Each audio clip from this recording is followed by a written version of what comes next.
Good evening, call to order. I would like to call the Budget Committee meeting for November the 12th, 2025 to order. Good evening, everyone. My name is Adam Russell, Councillor and Chair of the Budget Committee. I would like to begin by first reading a safety notice. In the event of an emergency, please evacuate council chambers to the nearest exit through the council chamber doors and obey all instructions given if assistance is required. Please see the clerk. Once you have evacuated the building, please gather in the front parking lot outside of Town Hall. Also, please ensure your cell phones are silent or are turned off. And lastly, the Town of Lincoln Council meetings are posted on our YouTube channel.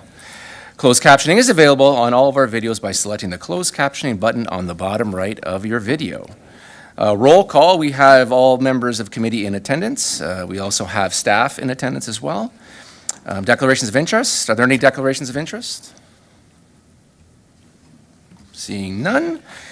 We have no statutory public meetings and we have no consent agenda items. We do have one delegation this evening. Please note that delegations have a maximum of 5 minutes to speak. We are going to take a vote. We have a motion from Councillor Timmers to extend to 10 minutes through a show of hands for our delegation this evening for Jordan Sherlock, Executive Director, Niagara Industrial Association. So if we could have that show of hands, please. All right, that passes. And Mr. Sherlock, if you are able, please attend the podium.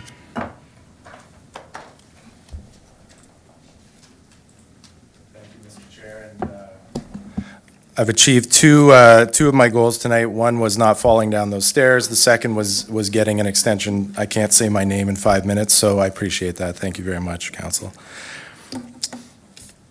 Okay, let's get this thing going here. So I'm here to talk to you tonight about the Niagara Industrial Association, a little bit about what we do as an organization, but also a bit about the current state of the industrial and manufacturing sector here in the region.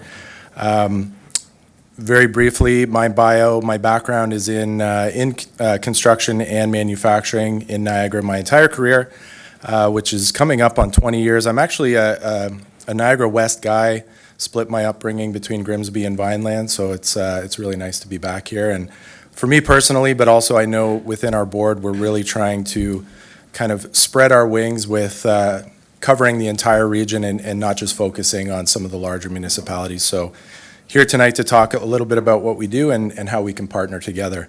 Our mission is quite simple and clear. We aim to be the voice and hand of industry in Niagara, attending to the collective challenges and goals of our members. We are an industry association, but specifically focused on the manufacturing sector. I say we're similar to a chamber of commerce, but with that focus on manufacturing. And our vision is to preserve and promote and develop industry in Niagara, ensuring future vitality. I'm sure many of you have been around the region for many years. Industry has always been here, maybe a little more prominent decades ago, but it's still here, and our mission is to kind of keep that ship steering in the right direction. Our value proposition, a little bit of history about who we are. We are a not-for-profit, established in 2008, so we're coming up on 20 years, which is quite incredible. We are membership driven. We have a membership of close to 300 right now. And really, you'll see our mandate specifically in a couple slides here, but ultimately we're trying to provide value to our members in the sector to ensure that their ongoing growth and development. We have 3 strategic pillars, pretty straightforward again.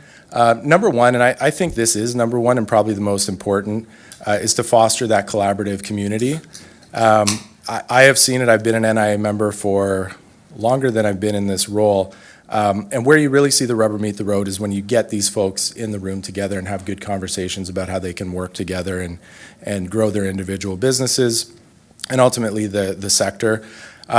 We're also a resource, and I think this is an important one as well. Many of our members fit into that truly small business category.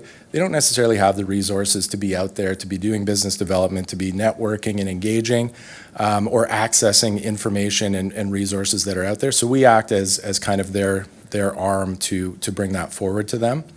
And then my favorite is on the advocacy side. We like to represent our group at a political level. both from an awareness standpoint, but also in advocating for things that are important for our sector to continue and to grow. The story of how we were formed is actually kind of interesting, and we're maybe seeing something similar happening today, but when there was a bit of a mass exodus 30 years ago or so of some of the larger OEMs in manufacturing here in the region, there were a lot of second and third tier suppliers that were still here, very niche, oftentimes organizations who were kind of left holding the bag. What do we do? We're supplying the John Deeres and the Hayes Danas and some of the larger folks. They actually met up by chance at a trade show out west around the oil sands when that sector was booming, and kind of said, hey, we're all still here, what do we do? They put their heads together, formed the NIA, and here we are nearly 20 years later. So very grassroots in that formation and development. There we go. Our membership is fairly broad in our makeup, but really we focus on a few different cohorts. The key one here is our local industrial members. So those are actual businesses operating out of the Niagara region. They're physically here. We have non-local industrial members. We try to keep those at bay a little bit, but some of the folks in adjacent regions who are also suppliers to Niagara, but in that manufacturing space, are also members. And then we have, of course, our associate or service members. These are not manufacturers. These are consultants, banks, insurance companies, the services that our manufacturers require. Other trade associations, so we're partnered closely with the chambers. And then last but not least is government and education. This is where you find folks come into play. Our ECDEV offices are very strong partners of ours. Our institutions, both secondary and post-secondary, critical to our makeup. This graphic's a little bit outdated. The numbers are actually a little bit higher as of today, but this kind of gives you a sense of how our membership is spread out across the region. Obviously, the larger municipalities in terms of population make up the bulk of our representation, but we have pretty good coverage across the region, and this goes to show that we do have every nook and cranny in this region has some sort of industrial operation going on. So we've got Lincoln at 11. That might be a little bit higher now, but hoping to crank those numbers up. And you can see how Niagara West is a little bit, for whatever reason, lower representation. So we're very motivated to kind of get those numbers up. This is my favorite slide. Some stats around the sector here in Niagara. And I say it's my favorite slide because a lot of this information, in my experience, is not necessarily known or public knowledge, but it's kind of critical to what we're talking about today and keeping the sector top of mind in terms of its scope and size. GDP and that good stuff, you can kind of skim through that. But when we get down to employment, we're talking about close to today 25,000 employees across the sector with 660, 650 businesses, which is kind of shocking. And again, when I think of Niagara West, we talk about manufacturers and production facilities, wineries, agriculture, greenhouses, those folks all fit into the broader NAICS scope of manufacturing, so they are also considered manufacturers. So 650 is pretty good for a population of about 500,000. This next one is, I keep saying my favorites, but this is a critical bullet here about around business size. So 85% of our businesses in manufacturing have 1 to 50 employees. So when I talk earlier about truly small business, these are small businesses. Some of them have 5 or 6 employees. Again, a key reason why the NIA exists, it's to be that resource and that kind of extension of some of these small folks that don't have a ton of capacity. Exports, big talk these days with what's going on with some of the trade situation, especially on the US side. But we represent, I believe, the largest, well, not I believe, for sure the largest sector in the region for export value of close to $8 billion. So a ton of what we manufacture here is exported. We also import a lot, which, again, tariff impact is critical. And then the total manufacturing size or footprint is about 24 million square feet. Again, very large footprint, and there's still room to grow in this region, obviously, with the land that we have available. Very broadly, I won't go through all of these in depth, but our sector makeup it covers a wide range of what I call subsectors. We are not an auto sector. We are not a marine sector. but we have those sectors doing work here in the region. A lot of marine, a lot of aerospace, a lot of heavy machining, a lot of small fabrication, chemical, food and ag. You can go on and on. We have pretty much everything. You'll see my double question marks here beside EV as the last point. This was something that's kind of ebbed and flowed over the last few years. 3, 4, 5 years ago, I think Niagara was very much earmarked as kind of an EV hub or a potential hub. We're seeing that maybe dwindle a little bit. So that's kind of an emerging sector that we may or may not see come to the region. When we talk about some of the representation questions that we ask ourselves, it really is, especially for us as an organization representing these groups, trying to determine who we are and what the needs are and how we kind of provide something for everybody across all of these subsectors becomes challenging because, the greenhouse folks have different needs than perhaps the marine sector and aerospace. So balancing those approaches and the service offering and the resources that we provide is sometimes a balancing act. Staying aware of the geopolitical and how that impacts these different subsectors. We talk about things like succession planning, ensuring the vitality of manufacturing. I referred to that mass exodus a couple decades ago. And then training, which we'll talk about in a minute, becomes a huge effort that we are focused on. So some trends and challenges, just broadly speaking to the sector, whether we're talking about NIA members or not. We're seeing, and I think we'll continue to see, consolidation of some businesses, and that kind of loops into the second bullet around succession planning and business transition. You have a lot of these companies are owned by folks who are potentially multi-generational, potentially getting close to aging out, and looking at how they're going to divest or retire. And I think when those two things kind of clash, you look at possibility of consolidating. A big factor for Niagara right now, I liked this term, somebody in construction told me recently that Niagara is the final frontier. When you look at the map of Southern Ontario, it's kind of like where else can we go and where else can we build and grow? Niagara is kind of has the spotlight on it right now with coming around the horseshoe there. Labor pool in trades and manufacturing vocations is very, very critical. We have always had that as part of our mandate. Again, looping into the next bullet, there's my timer already, oh my gosh. Awareness with youth and parents, critical. Engaging industrial businesses, again, these owner-operators, it's very hard for them sometimes to get out of their shops. We're talking about government investment right now. We're seeing a lot of money coming in from both the feds and the province, investing in the trades and manufacturing. Internal training programs, I won't get too much into that, but that refers to companies doing their own training and maybe not leaning on our institutions. Geopolitical and operational, huge. Supply chain, tariff, wage, etc. Mr. Sherlock, I wonder if you could just You bet. condense the last little bit. Sure, you bet.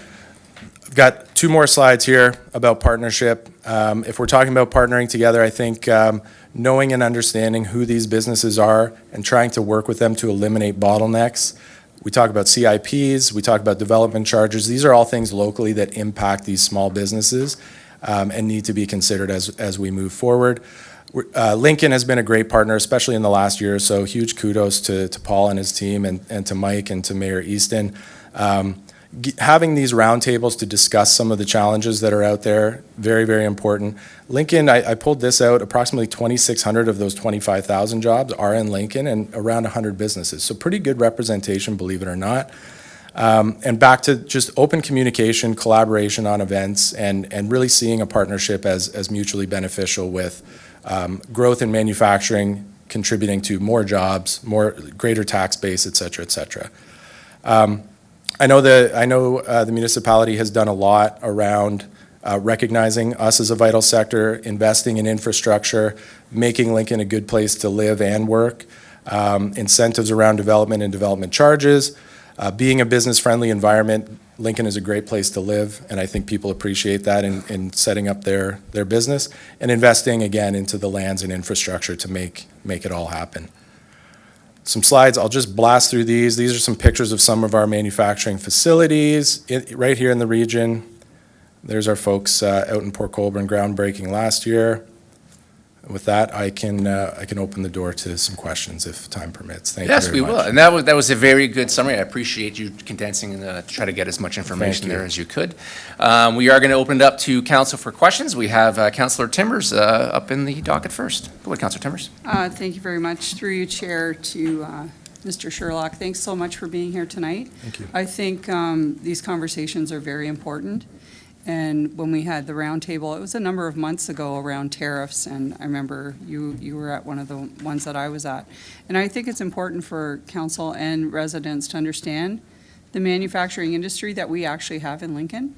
And I found this presentation very well done. So one question, well, I had a couple things that jumped out at me. So maybe the one about, you mentioned there was a mass exodus about 30 years ago. I'm just wondering, what was behind that? And one of your bullets here says that we need to prevent that from happening again. So how would we do, what would we do to prevent that?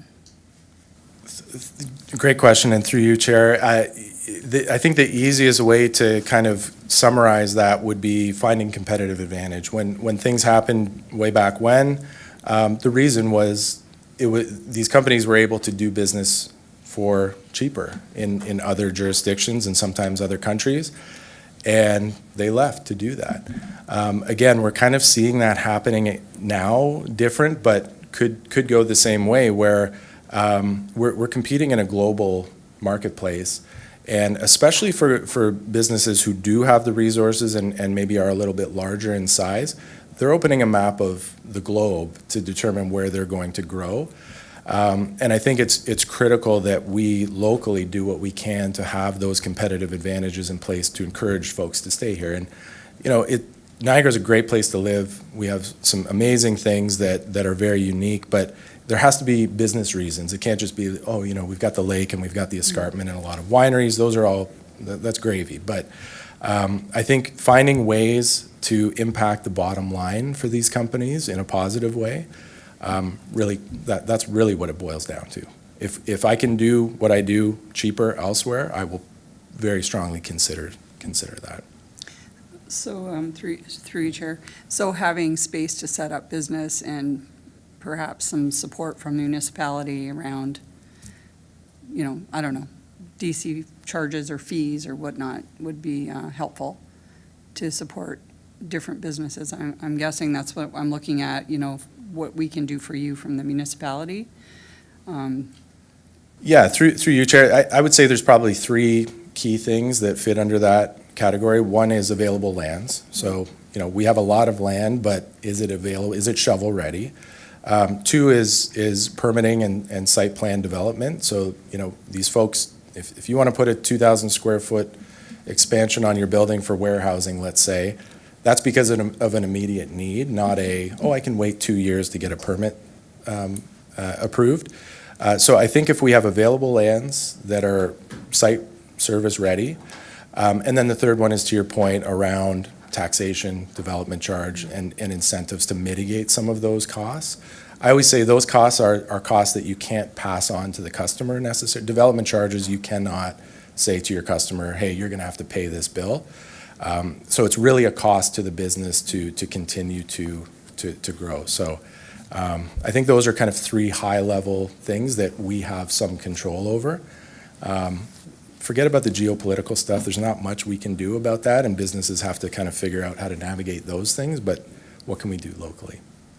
Okay, that's great. I appreciate your answers. And Thank you. I think here in Lincoln, we do a very good job supporting businesses. And, you know, we see that we've had a lot of new businesses move into Lincoln. So I think we do a very good job supporting new businesses here. So thank you, Chair. Thank you very much for Thank being you. here tonight. Thank you, Chair Timbers. And we have Councillor Timbers. We have Councillor Mikulik up next. Thank you very much, Chair Russell. Through you to Jordan. I see, like in one of your slides, you had like the data, you had the numbers as far as the value, 2.24 billion and 7.27 billion. Like these numbers, I feel like they're 2 years old already. and a lot has changed since then. What are you hearing in real time from your members as far as these numbers go? Are they going to continue, or can we expect to see something different a year or two from now? Through you, Chair. Yeah, another great question. So these numbers come from the region, so lagging for sure. I would say prior to 2025, most of those numbers were increasing and improving. So more exports, more employees, more businesses, good growth. We've had some good foreign direct investment happening, so companies coming from outside of the region and setting up shop here. I think the next 18 months is going to be tough for manufacturing, very tough. When we talk about the export piece alone, that 8 billion number, I mean, the majority of that, I don't have exact numbers, but I can tell you the majority of that is going to the United States. So that's a tough market to backfill overnight. Some folks have a very emotional tie to that, where they've kind of, the whole elbows up thing, and they just, on principle, don't want to work with those customers across the border anymore. But some would like to, but are not able to, or it's cost prohibitive now. But I think we know what's happening in auto right now, and we have manufacturers not necessarily directly tied to auto, but somewhere in the supply chain, they are feeding the OEMs.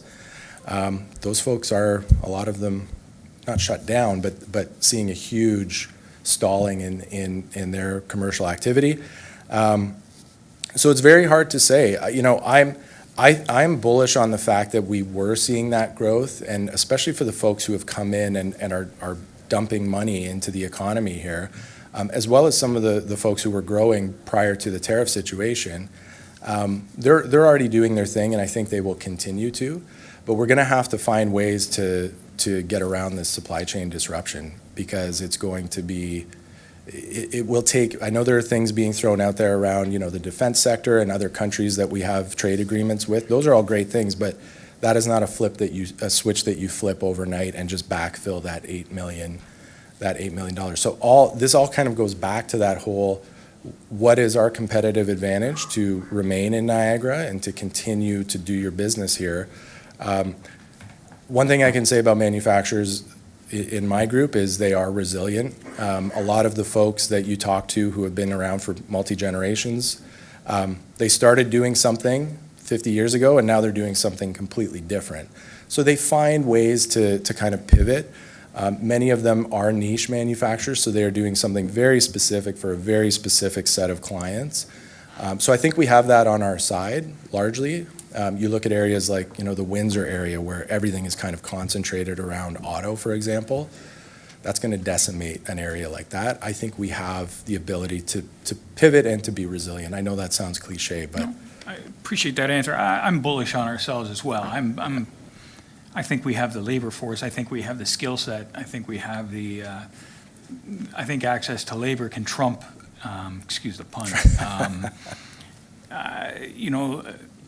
location or tariffs or whatever. It doesn't make sense to spend a fortune on a factory and not have anybody smart to run it. So I'm not a glass half empty in this case. Mm-hmm. Next question I have, with respect to all of this, through you, Chair, is what are you hearing from these business owners, these factory owners, these CEOs? What are you hearing from them in terms of trying to mitigate costs or trying to remain competitive during these tough times?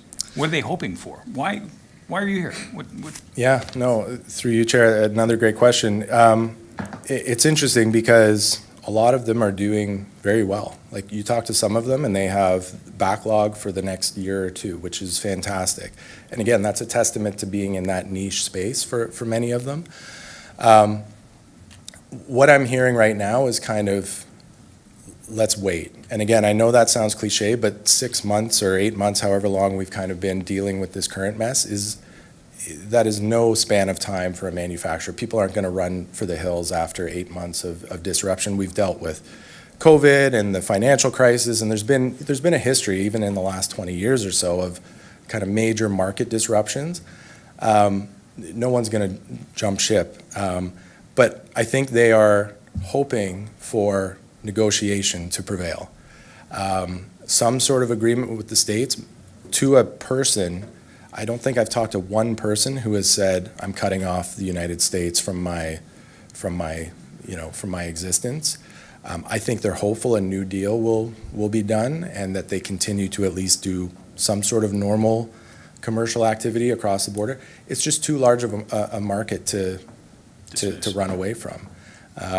When I was in manufacturing, 75% of my business went to the States. So for someone to just say, hey, stop doing business with those folks, I would be a little more willing to wait and see how things turn out. But I think right now, people, you keep hearing, disruption and uncertainty. That's the term you hear today. I think a lot of people are just pumping the brakes. They're not hiring maybe as many people as they were planning to. They're not doing the capital expansion. They're not investing in things until cash is king, as they say. So I think folks are waiting to kind of see how things. Okay, perfect. No, I appreciate the presentation. It's all fantastic. But I appreciate more that you're sitting there willing to put yourself up for questions and Oh, my pleasure. appear to know what you're talking about. So thank you very much. Appreciate that. Thank you, Councillor Mikulik. Councillor Gemma's up next. Councillor Gemma pulled herself out. Councillor Gemma's up again. Don't touch it. Okay, thank you. Thank you, Mr. Chair. Thank you for your presentation. So I remember when you were part of the roundtable, manufacturing roundtable too, and you were talking about great conversations that were being held at local levels.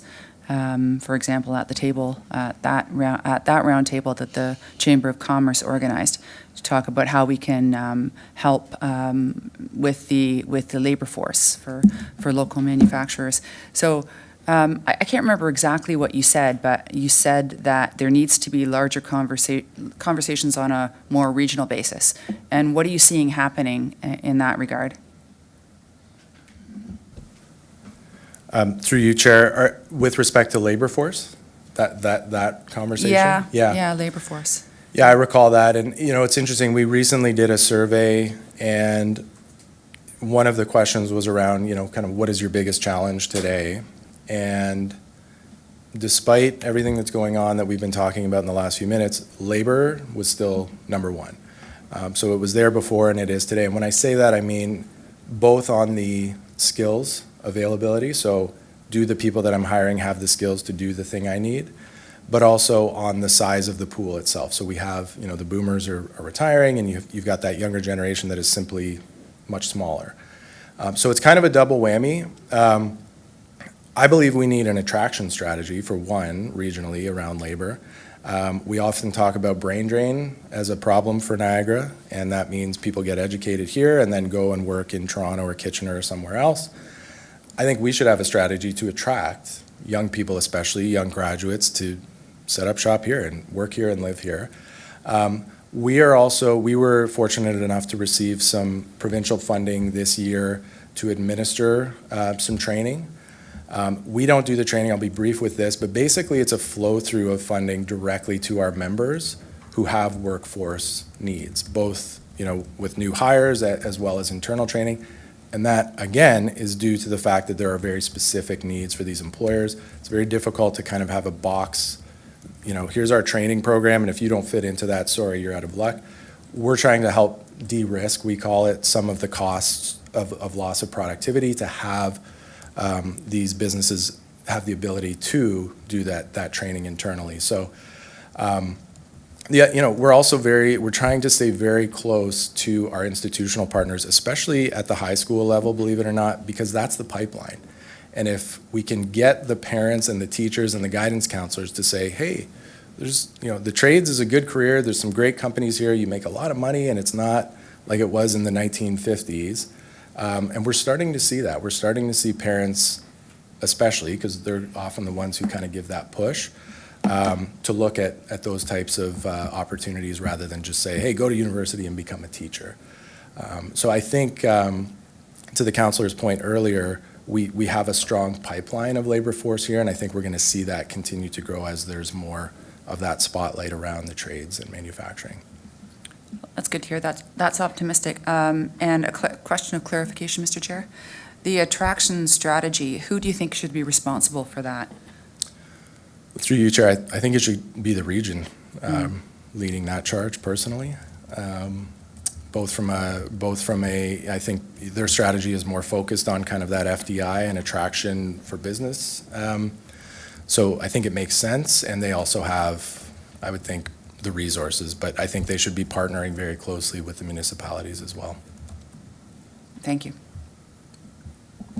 Thank you, Councillor, and Mayor Easton up next. Thank you very much, Mr. Chairman. Thanks, Jordan, for coming this evening. And I've heard you speak on a number of occasions about some of the areas that are really quite needy in, within the industries.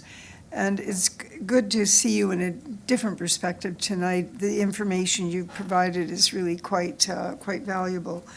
On the page where you had the Niagara manufacturing stats, I know that they're not the most, well, they're as up-to-date as we have, we know that.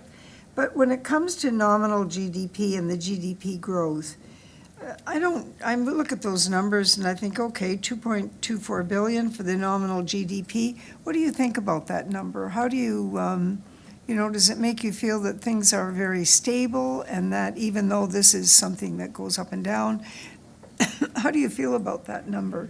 It may be different now, but generally speaking, how do you view that number? Well, through you, Chair, yeah, numbers are always a little bit subjective. I think it may be a little bit of a misnomer in terms of who is contributing to those numbers specifically. Is it one or two businesses that make up the bulk of it, or is it spread? Is it spread across the sector fairly evenly? I don't have the answer to that. I do know that I'm fairly confident that the region will have updated numbers coming out very soon, I think by the end of the year, actually. So I'm interested to see how that looks today. But I think, maybe the more important thing to look at is the size of the sector. And that's what I always, really hone in on. 650 plus manufacturing businesses and 25,000-ish employees, that's significant. And I remember back to COVID, and I was in industry at the time, but I was always proud of the fact that we were kind of the one sector that kept things going here. We were very exposed as a region to tourism and to, the wineries and all of that stuff, significant drivers economically. And we actually grew as a sector during kind of that COVID period. So, I look to that as a positive for continuing to be, a core economic driver within our sectors here. So 14% GDP growth on any day of the week, is that a good number? It's hard to say. I would say those are probably throwaways, if anything, to look at those as Okay. like, oh wow, that's a great place to be. What is that relative to? There's a lot of kind of deeper dive, I think, that would have to be done around that GDP piece. But again, that's something I can take back as well when I get the updated numbers to dive into more and say, okay, guys, like where is this coming from?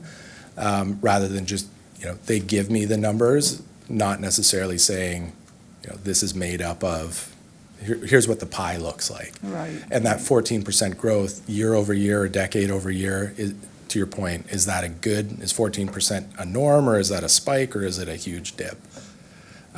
So yeah, I'm happy to do a deeper dive on that. Yeah, we'll get the numbers, but having the interpretation, Mr. Chairman, from the industry, Yep. I think that's going to be really, that's going to add a whole different layer of acceptability, I think. Now, in the last 24 hours, I heard an interesting number around defense manufacturing. Is there anything that you can tell us about that? Because I had no idea that we even had a category like that in Niagara, and I'm interested to know, is that a new thing? Can we expect that to be growing? If defense is growing in terms of its share, then what do you think that might look like for Niagara? Well, through you, Chair, It's a tough one because it's a shiny thing, right? We can see it in numbers, we can see how it's represented in the federal budget, and then there's a big rally around that, like, yay, this is the thing. And I think it's a political way in some form of kind of, placating folks. Hey, this is coming, don't worry. Getting into the defense sector as a supplier or getting into that supply chain is extremely difficult. There are accreditations required. There are things within your manufacturing operation that have to be, there are a lot of check boxes that have to be checked off. You don't just start supplying and building submarine parts or something like that. So it's a process. And again, small businesses may not have the ability or the resources to jump into that. The other 2 points around, defense are, what does that mean exactly? Are we manufacturing bullets or tanks or ships or submarines? Like that is a massive kind of, subsector to look at. So when we talk about defense, there's a lot of questions we have to ask ourselves. And then the third thing is, with respect to the accreditations and some of the things operationally that need to be taken care of, the timeline on this thing, from what I've heard, we're years away from POs actually being issued and bids going out for tender. And we're also competing against large manufacturers who are going to be all over this stuff. So are we going to get a piece of that pie? I'm not sure. I think the way we could look at it is we do have some manufacturers that I know that are already kind of in that space and supplying to defense. There will be opportunities for them, absolutely. You look at there's an Airbus helicopters in Fort Erie, for example. Okay, cool, they're already there. But how far is that going to trickle down to those second and third tier suppliers so that they're able to get in on that? I try not to wave that flag too strongly with my group, at least, because it's smoke and mirrors as far as I'm concerned. Well, that's very interesting to know. So my last question, Mr. Chairman, is really in regard to a company like AK and what they're bringing to Port Colborne. I mean, 560 current jobs on the site, and obviously a lot more activity to come and to be defined. Mm-hmm. And so is there an element of to not just the primary business with the batteries, but just in terms of their own supply chain in Japan and how that may be viewed in the future, maybe in the next 4 or 5 years? I'm just throwing out a number. Do you look at that and do you see possibilities there? Is that a realistic possibility for the future? Through you, Chair, yeah, and it was, the event last night is very interesting to see what these folks are doing. What I can say is that they, from day one, committed to operating locally, that, they're obviously a massive multinational. They have no footprint here, so they're kind of starting from scratch in many ways. But they told me from day one, we want to operate locally. This isn't a thing where we're coming in and just dropping all of our expats and our everything in. We want to operate locally, and they've stuck to that from what I've seen. They've engaged with many local suppliers and partners within our group, and are working with some of them today. We're still in early phases. A lot of the work that's going on today is at scale. So you've got players coming from out of town to put up that massive structure. But I think once they start to get closer to operationalizing, we will see those partnerships come together, and it is a huge opportunity. I've got a member I can think of who's a supplier of fasteners and belts and bearings and things like that, and he's having good conversations with them. So that's a huge opportunity here locally. I think what we've seen in the past is sometimes these behemoths come to town and they just kind of do their own thing behind closed doors. They're not in the community. We don't really know what they're up to, and they've got their supply chain already built, and it usually or sometimes doesn't involve Niagara. Again, I've seen the opposite happen with AK so far, so I'm hoping that will continue. We're very close with them and having good conversations. My whole thing is, let's give Niagara the first crack. Anything you guys need to do, whether it's getting a part, getting, employees, whatever, Niagara should have first kick at the can. And on that employee side, I think if there's one concern, it will be scarcity. We have a scarcity already, as we talked about earlier with labor. These guys are gonna suck up a lot of labor force, so what does that mean for displacement with other firms potentially? Again, all the more reason to have that pool larger so that there's enough for everybody, for lack of a better Yeah, term. well, and we're not, even though it's not here in Lincoln, it's in Port Colborne, it's very promising for all of us, which is great. Thank you, Mr. Chairman. And if, Chair, sorry, if I can add just one quick thing, and it comes back to the councillor's comment earlier around labor force. I think Lincoln is also, you folks have an interesting advantage where the geographic sprawl of labor with industry has shrunk in the sense that people don't want to drive an hour to work anymore, or 20 minutes sometimes for that matter. So we see that some areas are challenged by that, just getting people to work. You guys have an interesting advantage of being a little bit closer to kind of that Golden Horseshoe area, and that opens a labor pool, frankly, of folks who would not be willing maybe to drive to Fort Erie or to Niagara Falls or something. And we've heard that. We know that some businesses in this area have a lot of employees coming from, Hamilton, Oakville, Milton, sometimes Toronto. So that does add a bit of an advantage for this specific area in terms of getting access to a little bit broader labor pool potentially. Interesting.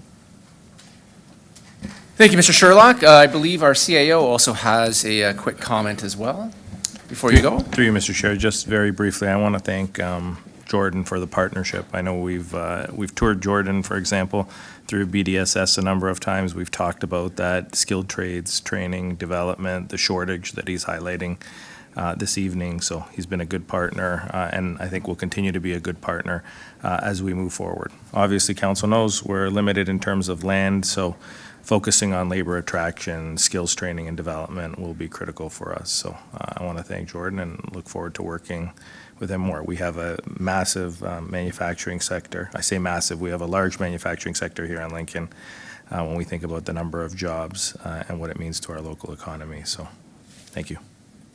Thank you very much, and I can see Mr. Deaney nodding and echoing those statements as well and giving the thumbs up, but I see you have one further comment to make. I know Yeah, that and I look. promise I'll shut up after this, but I was hoping to get to that point, Chair, that the CAO brings up, and that has been a very, very great example of what kind of that partnership with local economic development looks like.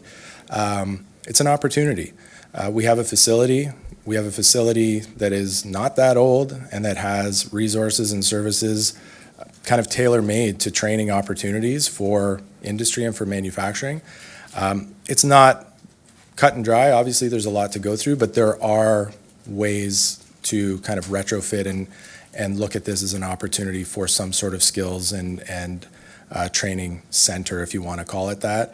I always, don't throw the baby out with the bathwater. If it's there and if it's within the scope and budget of what council's looking at, it's something I think worth looking at because the need is there. So, thanks again. Okay, no, thank you very much, Appreciate and it. thank you for, again, all that information.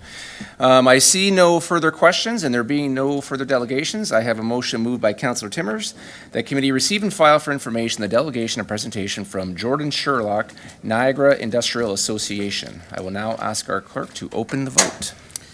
Thanks, Chair, and the vote is now open.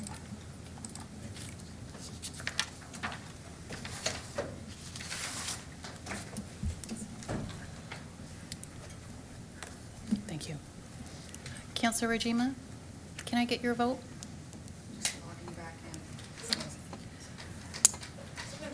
Is that in favor? Thank you. And I'll close that vote. That carries, Chair. Thank you. Thank you, Madam Clerk. We are now considering item 7.1, Report FN-13-25, 2026 Operating Budget. The CAO and Director of Finance and Treasurer will be providing presentations. We also have the CEO of the library, Lincoln Pelham Public Library, Julie Andrews, in attendance to present the library portion of the presentation. We will begin with Director Tunakaitis. And just a reminder to all of council that when we do get to the question portion, to limit your questions to 3. Try to stay succinct as possible. If your questions have been answered, please remove yourself from the queue. No need to remind us of your questions being asked. And also try to limit the Greek mythology to 1 per round if possible. And if possible, cite the page and the binder or the department that you are referencing in your question. Other than that, Director Tunakaitis, floor is yours. Thank you, Chair. Well, I'm very happy to be here tonight to present to you our second presentation regarding the 2026 budget. So what will we be discussing today? At the start of the presentation, I'm going to give you an update on the growth forecast and the budget impact. We'll respond back with some updates regarding questions from the November 5th meeting that we had last week. And then we'll go through the presentation. And the format of the presentation for this evening is why, how, and what. So the why being why we're budgeting, what are the priorities, what are we doing in the community, the how being the way that we raise that in property taxes, and then the what being more of the mechanics of the budget. So as an update on the growth forecast, it was estimated at time of budget preparation, and these are property taxes that are anticipated from new assessments for 2026. The final property tax roll for the next year is received mid-November. So while we're budgeting and up until that time, we're looking at that estimate and we're trying to figure out what will be the impact on the existing taxpayers. At time of budget preparation, growth was forecast at 1.58%, but we now have an updated estimate of 2.51%, which will reduce the impact on the existing taxpayers. Staff are also proposing an additional reduction in administrative expenditures of $10,000, and so the estimated property tax increase after growth is now 4.98% rather than the original estimate of 5.95%. Next, we want to just provide some verbal update on the questions that were asked at the November 5th meeting. And so the first question had to do with the levy bylaw. And so if I can, Chair, if we could allow the clerk to provide some information to that question. I'd be delighted. Thanks, Chair. And this was to Councillor Miklick's question on November the 5th. So we did look into it extensively, and under Section 284 of the Municipal Act and OREG under the Strong Mayors Act, the municipal budget adopted through the Strong Mayor process does not require a bylaw, which we covered. However, a separate tax rate levy bylaw under Section 312 of the Municipal Act is still required to impose and collect taxes based on the amount established in the adopted budget. So without this bylaw, the levy bylaw, the municipality can't collect the general local municipality levy. So it's essentially a bylaw that's referred to as a housekeeping item due to the fact that decisions already been made on the budget and required to levy on behalf of the region and the school boards. So it is something that a municipality has to do.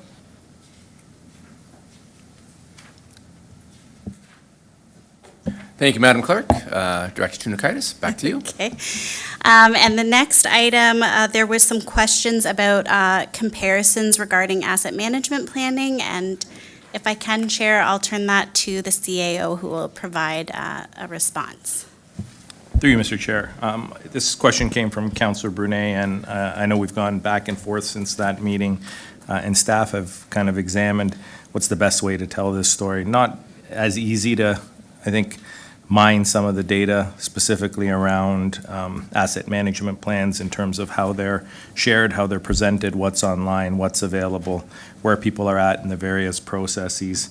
So we endeavor to get back to members of council. I'm not sure it'll be something that's that we get back to you on before the budget process wraps up, but it's definitely something that we'll look to reach out to our peer municipalities. I can tell you at a very high level, if you look at the overall average asset condition, and we did get into this during the capital presentation, Lincoln, along with Grimsby and Port Colborne, right now are the only 3 municipalities in the context of Niagara that are in the good category, and which is a reflection of the investment that we have made in our capital. When you look at the others, Fort Erie, and as I mentioned, the other 9, they're either in the fair or fair to slightly better category. And so while that isn't exactly a descriptor or detail in terms of annual funding required, what is the annual infrastructure deficit, it does start to, I think, put into perspective the fact that council has invested considerably in its capital assets. And as a result of that, we find ourselves generally in that good category. But I think as you're going to hear, both in this presentation and you heard in the past, continued investment in capital, in keeping our assets in a state that is good and that is repaired will be important. But staff will report back on something a little more in depth as asset management plans get published, put online, and we try to find a way to compare apples to apples. You often hear us say it isn't an apples to apples comparison because the way people tell that story is very different. Some speak about the negative nature of their infrastructure and tell the story there. Some speak to how much is in a good category. So we've got to, again, mine through some of that and find a way to best present it to council. Thank you, Mr. Seo. Back to your Director, Tunakaitis. Thank you. I'll try for the next ones, and if there are any follow-up questions, then we can deal with those. So the fire vehicle debt, I was asked a question about that, and I just wanted to confirm that we did take out the debt for the pumper truck and the mini rescue, but the squad replacement and command replacement for a total of $446,000. I'm working on a debt substitution plan to try to find an alternative funding for that to debt. And so I'll be reporting back to council at the end of 2025 because we need to see where all the costs come in for this year, and then I'll know exactly what it is that I can do in that regard, combined with what we did at the end of 2024. Number 4 is whether the EA study can be combined for Balls Falls Bridge and Bailey Bridge. So the Director of Public Works and I had quite a lot of discussion on this. And I think we believe it's possible there could be economies of scale, although it's hard for us to know until we would go forward with procurement. However, we did prioritize the capital program based on the funds that we have available and the highest priorities. So moving that second bridge forward would add to the cost, which, as it was pointed out in the last meeting, we moved a bridge last year. So, you know, it's priorities. We talk about that all the time. It really is the priorities. So rather than add that item to the budget, what we're recommending is that staff would look into some procurement strategies. It's possible that we could go for procurement and potentially add a provisional item for another bridge.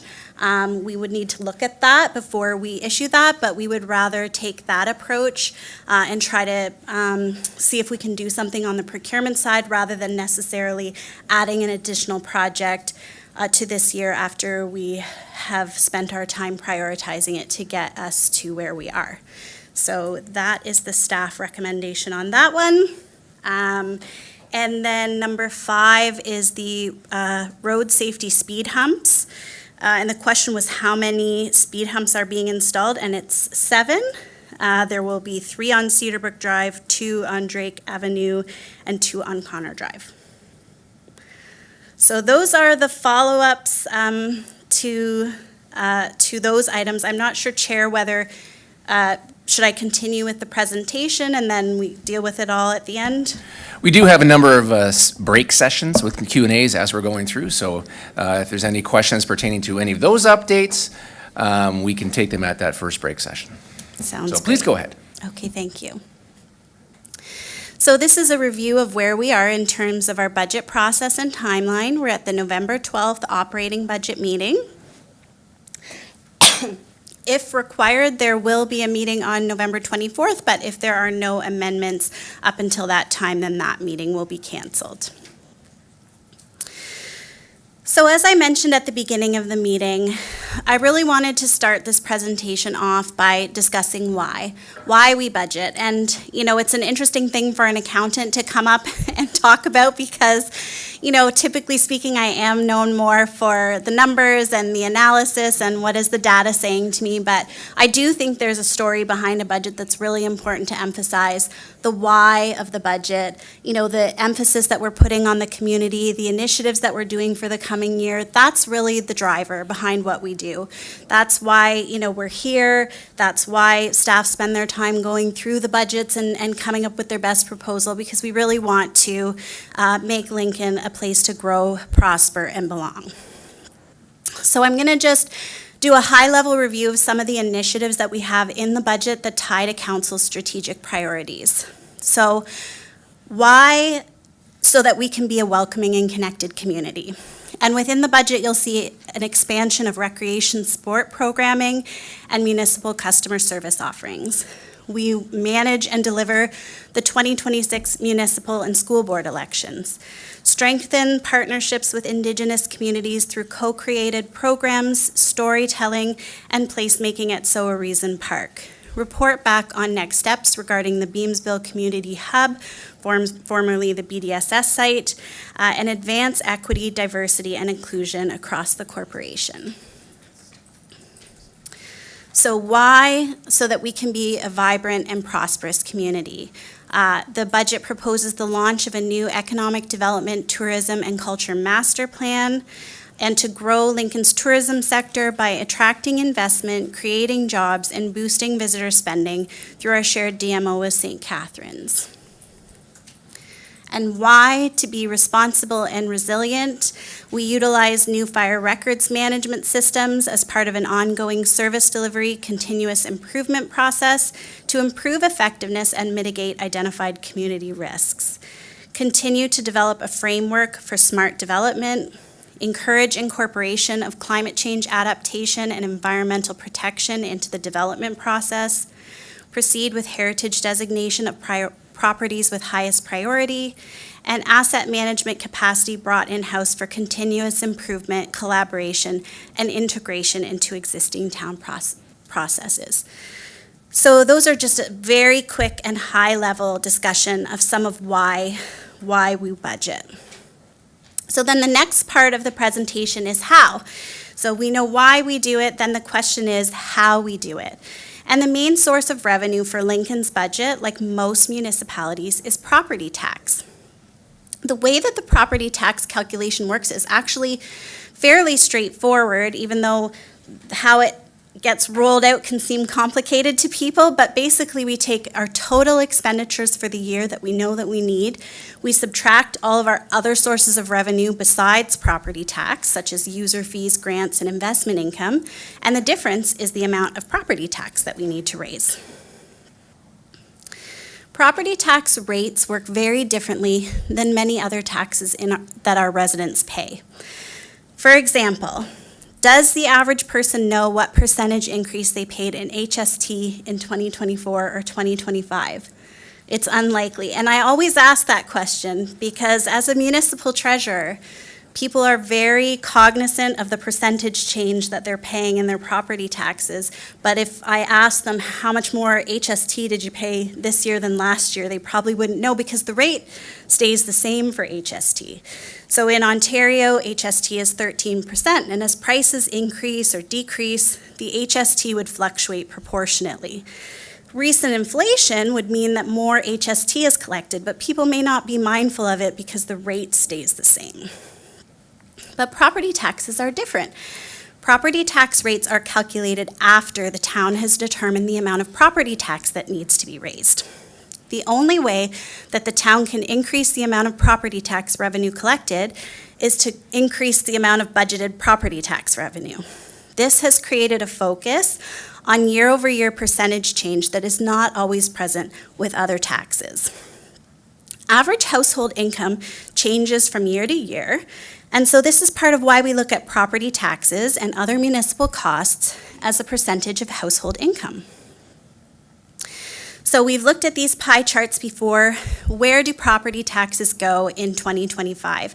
On the left hand of the slide, this is an estimate that's been commonly used for the distribution of the tax dollar, which shows that municipalities typically keep about 9 cents on the dollar of the total amount of taxes that people pay. And we share that with the region. So even that 9 cents of the dollar is not what Lincoln is keeping, that's the municipal share. So then if we look over to the right, the distribution of the property tax dollar for this year, 37% was kept by the town of Lincoln, so just over a third, 10% for education, which goes to the school boards, and 53%, or just more than half, to the Niagara region. The average household income in Lincoln in 2025 is $139,000. I won't read the rest of the digits.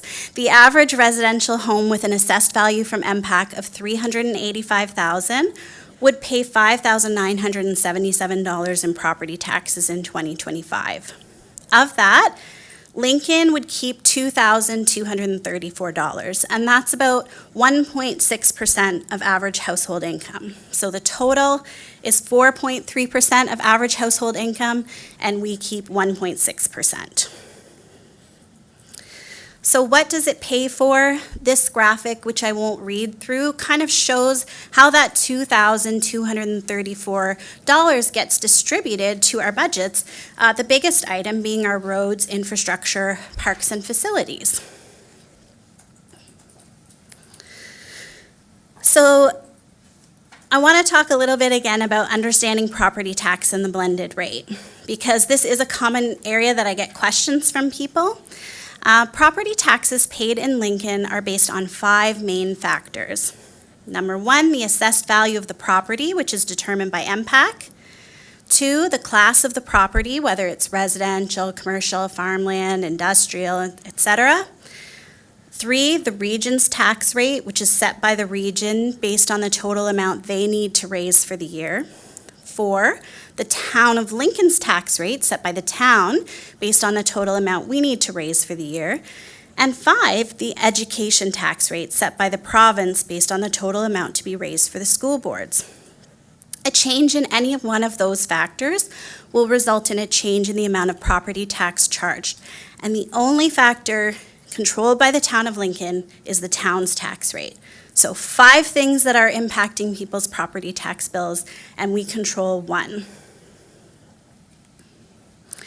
The combination of the region, town, and education tax rates are often referred to as the blended tax rate. Often when calculating the estimated change in property tax from one year to the next, it is referred to as the blended increase. Blended property tax rates work like a weighted average. This is similar to when you're in school. You might have an exam, a midterm, and 3 quizzes, and the final exam carries the greatest weight. It's the heaviest weight, and it's the most important factor in determining the final grade. The town collects property taxes for all 3 agencies and pays the region and the school boards their portion. Interestingly, I know even when I was at Flingoff King, engaging people in the budget process, as you know, Chair, I had crowds of people coming to speak to me, so enthusiastic. But, even one of those items, it came, can you give less to another agency? And so I don't know if people always understand that we really can't control those other portions of the bill. We really only can control our piece. So for the average residential property tax bill in Lincoln, the region received 53%. They determined that amount. The school boards received 10%, and the town kept 37%. And we use our 37% to provide all of our services and programs. Some of those things that were highlighted in the why, all of those things that we want to do, we use the 37%. The region of Niagara, as the biggest component of the property tax bill, carries the heaviest weight. The school boards are the lowest weight. So how is the blended increase calculated? An illustration. When budgets are set for a new year, the overall change is calculated similar to a weighted average. There can be some minor differences, so this is just an illustration. I have to give that disclaimer. I have no inside knowledge about what the region increase is going to be. I just wanted to give an illustration. But if, for example, the region increases its property taxes by 5%, the town increases its property taxes by 4.98%, and the education rates are kept constant, what would the blended impact be? Hint, it is not 9.98%, which is 5% plus 4.98%. It is not 4.99%, which is the average of 5% and 4.98%. It actually would be 4.49% when you calculate that weighted average. So the region's increase of 5%, which carries a weight of 53%, you're going to love hearing me say the word percent over and over again, it results in a blended impact of 2.65%. The town's increase of 4.98 results in a 1.84% on the total bill because of our weight. And the blended increase would be 4.49. So there's a couple things I want to highlight here, as I usually do, that are a little bit counterintuitive. So first of all, in this example, both municipal taxes are raising approximately 5%, but the region's impact on the bill is greater than what the town's impact would be, so 2.65 versus 1.84. Secondly, the total impact is less than both. So, and because in this illustration, the education rates were kept constant as they have been in recent years. So some of those things go against what people think when they hear about a tax increase, what they think will happen to the tax bill. So the actual for 2026 will be different. I do want to give that disclaimer, but this was an illustration just to show how those weighted impacts affect the blended rate. The following chart shows the weighted impact of the region and town on the property tax bill of an average residential household in Lincoln from 2020 to 2025. There was no impact from the school boards in those years. So you can see here that the town impact has ranged from 0.67% to 2.95%. And as you'll see as we go through the presentation, the proposed town budget is estimated to be 1.84% for 2026. This chart shows property tax and water and wastewater charges as a percent of household income. And so you can see here the average in Niagara is 5.35%, and Lincoln is just slightly below average at 5.14%. That data comes from the BMA Management Consulting Report from 2024. The 2025 data is not available yet. And it's an estimate of what they call the municipal burden or the property taxes, water and wastewater. The town uses the property taxes and water and wastewater charges to deliver many services, such as the ones we talked about earlier. And I will mention as well that Lincoln is in the mid-range of all municipalities in Ontario in that study. This next graph shows the lower tier property tax, because when you looked at that chart on the last graph, that includes the region's property taxes, which, as I said, we can't control. This is the lower tier property tax. As property taxes have increased, household income has also increased.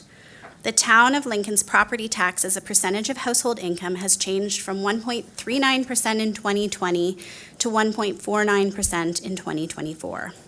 Lincoln's property taxes as a percentage of household income have been consistently below average in Niagara, the Niagara average being 1.72% in 2024. If Lincoln's portion of the property tax bill were at the same level as the Niagara average of 1.72%, property taxes would be approximately $163 higher per household each year. So what are some of the challenges that we face in our budget? The Federation of Canadian Municipalities estimates that municipalities are responsible for 60% of Canada's infrastructure, but only 10% of every tax dollar. You saw that 9 cents in the loonie earlier in the presentation. Municipalities have limited ways to raise money apart from property tax.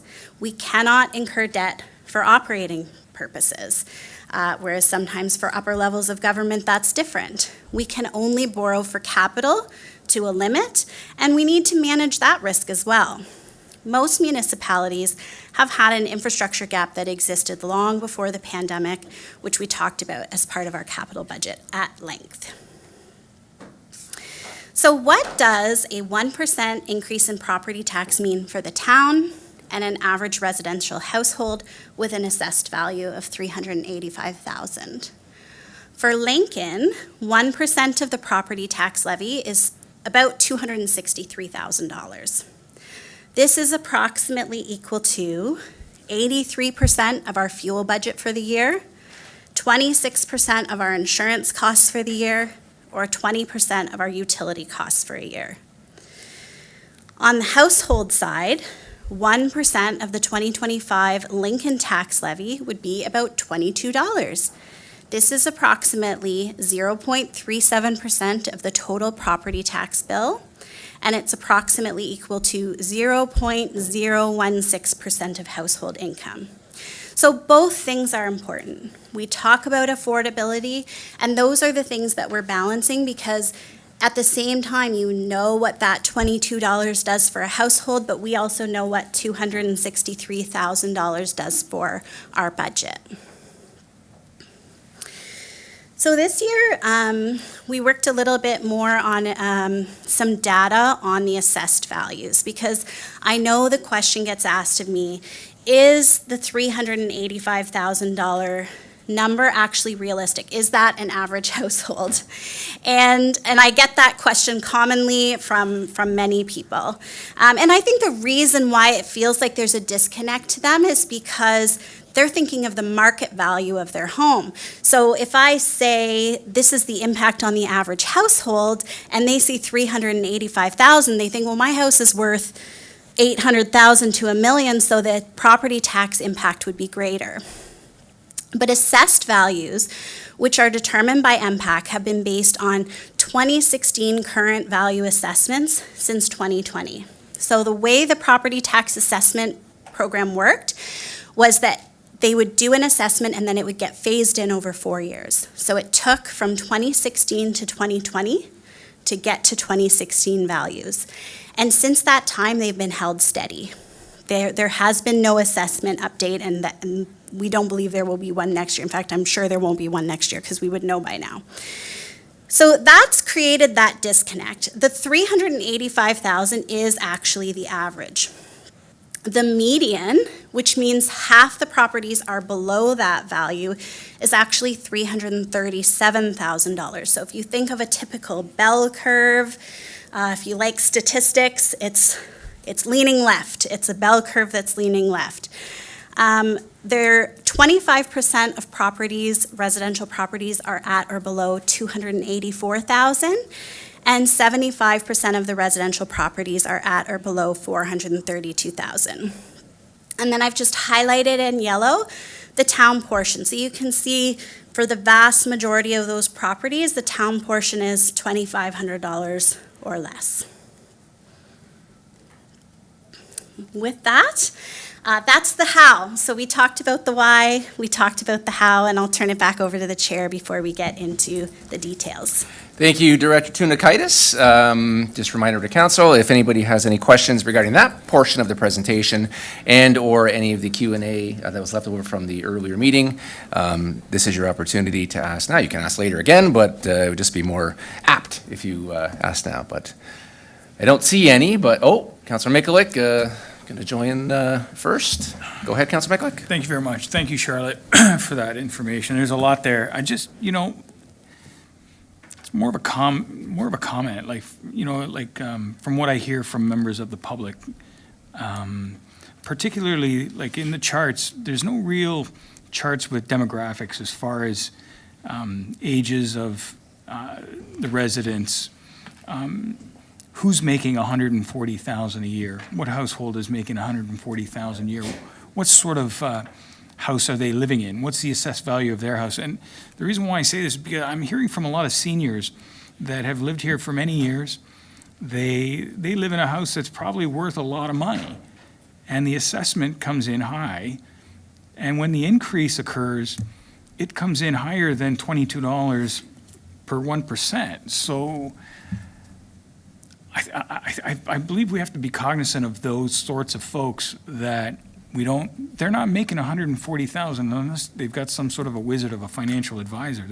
They're living off a pension. So those are the people I worry about the most in this town, that they don't get priced out of their home because of 5, 6, 7, whatever percent increase, and it compounds year after year. So that's where I trouble a little bit with that data, 140,000 income, and also as a percentage of, like, that's gross income, that's not net income. So if you're paying eight grand a year in property tax, and you're making 140, you're probably only taking home 90. So it's quite a bit of chunk of your income that you're taking home, unless I'm doing the math incorrectly, but just speaking from my own experience, my own wallet, so, thank you. You're right, that wasn't a question. It was a good comment, though. Do you have any comments back, Director Tinokitis? Sure. Through you, Chair, to the counselor. It's true. I mean, the only thing is, I know when you gave the stats at the end, you said $140,000 average income, but then you said $8,000 in property taxes. But 140 is the average income, and 59.77, so 6,000 is the average property tax. But I know it's hard. And we do take that into consideration. I think that's why, I'm showing that we have been below average in Niagara. It's hard to address every single situation and every single person. I know, Council, you asked me to look into property tax relief measures, and we've added a page to our website, and there is a program for low-income seniors and persons with disabilities. So I would encourage, in that situation, if there is a senior who has maybe a situation where their income isn't keeping pace, that they would look at that page on our site or call us. Staff would be more than happy to try to help them and see if there's a program that's available for them that can help. But it's true, when I give these statistics, it's not an intention to downplay the importance of the affordability. It's an intention to try to provide some perspective, but it's very difficult to give every scenario, every statistic, every person, but I hear what you're saying, and I think Lincoln has kept that affordability in mind when at least when we look at the broader statistics. Okay, thank you, Director Tinokitis. I don't see any other questions at this point. I do have a question, but I have a comment as well. Again, early on in your presentation, you had basically the calendar of events concerning the budget, and then you had circled on there an upcoming meeting from November the 24th. Just want to remind Council that if no amendments are received by this coming Friday, which would be the deadline to have amendments for that meeting for the 24th, that meeting will end up being canceled because that won't be needed, and then the budget will be adopted on the 25th. So I just wanted to give that clarification that if there are amendments coming from tonight, please make sure that you have them in writing to staff in the clerk's office by this coming Friday. The question I had, and it's either to yourself or maybe to Director of Comms, when we release the information on whatever our eventual budget increase is over the year, again, oftentimes I think we release that, again, in this case, the 4.98%, because it's relevant to us. But then as council members, we end up having to go and explain that whole process of, no, it actually is only the 1.84% when it's ratioed out. Why don't we just actually release the amount that is going to be increasing on their tax bill, which would be the actual 1.84%? Like, again, having the two numbers and having that constant conversation and creating the aggravation when the initial number goes out, which is obviously always higher, and then having to explain it down, well, again, when you portion it out, and it's 37% this year, so it goes to 1.84%. Just wondering why we don't just go right to that number, keep it clean, keep it clear, and then save some of that aggravation. I see Mr. Deanne coming up, and also the CAO has a comment as well, and yourself. Have a go. So I'll start off by saying we try to give both numbers because we want to still make sure that it's transparent and open. I understand what you're saying because there's, it's complicated for people to understand. But, there is the risk that if we only give the blended number, that, those who are looking for the standalone number might not find what they're looking for. So we try to give both pieces of information. And with that, I'll let Director Deanne share. Through you, or actually, Chair, to you, I mean, I agree with Director Tunikaitis' comment, but I mean, I agree with you, Councillor. I think it gets confusing to the general public when they see two different numbers. So as the Director just mentioned, we do provide both, but it is a conversation that both, Charlotte and I have had over the past couple of years in terms of how we accurately present these numbers. But I think in any communication that members of council may have, obviously try to focus on that blended rate number, the one that actually impacts the residents in our community. CAO? To you, Mr. Chair, I'm not sure I have a lot more to add to that, other than I recall 10 years ago around this table being asked that very question and having different opinions on which number should be shared. We do try to be, I think, as transparent as possible, but a lot of this is inside baseball. We're in this. It's the forest from the trees type conversation, so where we can, we try to share both. I never want to be accused, nor do I think any of you, of misleading or trying to make a number sound better than it is. The part we control, though, is only a third of the budget. And in that third, here is the increase that we're in control of, which just means every $1,000, every $5,000, as you heard this evening, potentially has an impact. And so the general communication to the average public, you're right, probably should lean itself more to 1.84, but I think where possible in all of our documents, we try to be as transparent and open as possible. But a lot of this isn't for those that tune in once a week or once a month or once a year into municipal politics and find themselves trying to digest budgets. It's not as interesting as we think it is. Oh, I don't think it's interesting, but I appreciate the positive thoughts on it. Again, maybe just a commentary. Again, maybe when we do eventually release those information, we lead with the 1.84, the blended rate, and then have the fulsome rate as the backdrop, just to kind of clear up any of that misconception and that future conversation that we eventually have, either in social media or in person, depending on your medium. Seeing no further questions, Director Tunikaitis, you ready to go? Oh, sorry, Councillor Pachariva, jumping in. Yeah, thanks, Chair Russell, through you. Yeah, I would also ask for the numbers to be that way, because it all depends what narrative you're trying to spin, right? So if you're in the news media, you always gravitate to the higher number because that gets you clicks, that gets you opens, that gets you reads, and then we have to do almost a damage control and say, well, that's not it. So if we actually took a proactive approach to say, hey, this is, the number. And again, the hard thing is that the tax bill says Town of Lincoln, and we're collecting for everyone. And everyone thinks that money is all going here. So I think it would just make it a heck of a lot easier to tell the story going forward, right when we have those questions. So I agree. Thank you. Thanks, Councillor Pachariva, and Councillor Miklik.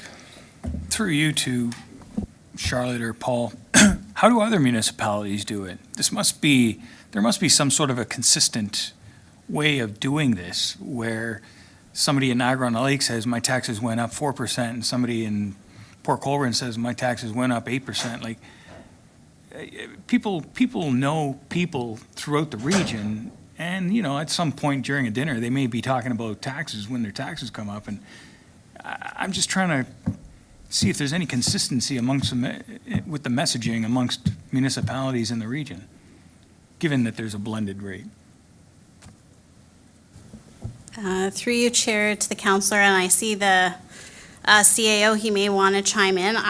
I'm not sure things are consistent. I mean, I think that's the same challenge that we encountered in terms of communicating about the asset management plan. It's just each municipality takes a different approach, and then apart from us spending a significant amount of time trying to figure out how someone else is doing it and what's behind those numbers, it's not always easy to tell exactly and to compare. So we've tried to, the approach to date has been to give both. I hear what you're saying, but I'm not sure there's a consistent approach. Fair enough. I mean, it's just,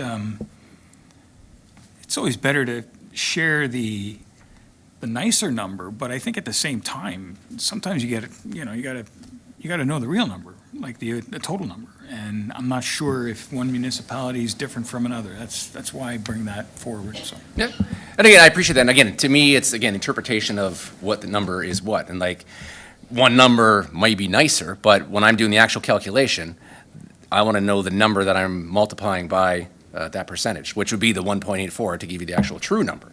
So to me, yeah, sure, it is nicer because it is lower. But again, it's the actual number that somebody's going to figure out, okay, how much am I actually going to be paying more in terms of town of Lincoln? And there's my calculation. Okay. You want to chime in, Mr. CEO? No? Okay. Director Tunukatis, you ready to go to phase 2? Sure, I'm still trying to recover from you saying budget isn't that exciting or that interesting. No, but politics. I'll try Politics. to- Budget is, I'll try to recover emotionally from that, and yeah. yes, thank you, Chair. I'm happy to continue.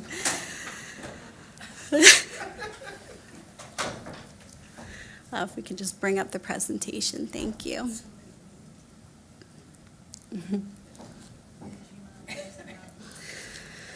Okay, so as we discussed, we've talked about the why, we've talked about the how, and now we talk about the what, which is the budget key drivers. Many budget drivers are outside of the control of council or staff as part of the 2026 budget process, including legislated and negotiated pay increases, including a 2.33% minimum wage increase, which has a ripple effect, increased cost of supplies, utilities, repairs, fuel, and equipment. While we can make long-term decisions that help, there are limited options short-term. Legislated impacts such as cemetery audit requirements, the new CLI ECA requirements for water, wastewater, and stormwater, and election costs. There's the impact of climate change, increased cost of insurance and legal services, and continued recovery in post-pandemic economy, which has a buildup of high interest, high inflation, high construction prices, and slowed development. I'm looking forward to the day when I don't have to put the word pandemic into the slide presentation. I know people are tired of hearing about it, but the reality is that it is continuing to have an impact on the situation that we are facing. The infrastructure gap and the need to put additional funds into the capital program, costs related to increased calls and requirements for volunteer firefighters, which you heard about in detail last week, and seizing the opportunity to shape the future of the Beamsville Community Hub, the former BDSS. So how do we respond? What is our response to those challenges and our mitigation strategies? Staff continue to seek new funding sources and cost reductions. Some examples are OSIF grant funding applied to the asset management GIS position, work brought in-house for net savings, the new proposed parking revenue pilot program at Charles Daly Park, reduced consulting costs to offset the new compliance coordinator position required due to new legislation, and continuing to complete the official plan update in-house, as well as some other urban design considerations to avoid consultant fees. The budget process involved a lot of careful and difficult decisions, establishing and weighing priorities, and searching for new revenues, shared services, and cost mitigation measures. The 2026 budget seeks to maintain taxpayer affordability while delivering the services that residents value and focusing on the things that matter most. So here we have the overview of the tax levy operating budget and the revenues. And on the next slide, I'll highlight some of the key changes. So as we already discussed, growth for 2026 is forecast at 2.51%. There is often a 1 to 2 year lag from the time of construction until properties are assessed by MPAC and the town receives the new taxation revenue. Some of our other drivers and decreased revenues are decreased revenues for short-term rental licensing, planning and filming of $134,000, and decreased grants that also have offsetting decreased expenditures of $11,000.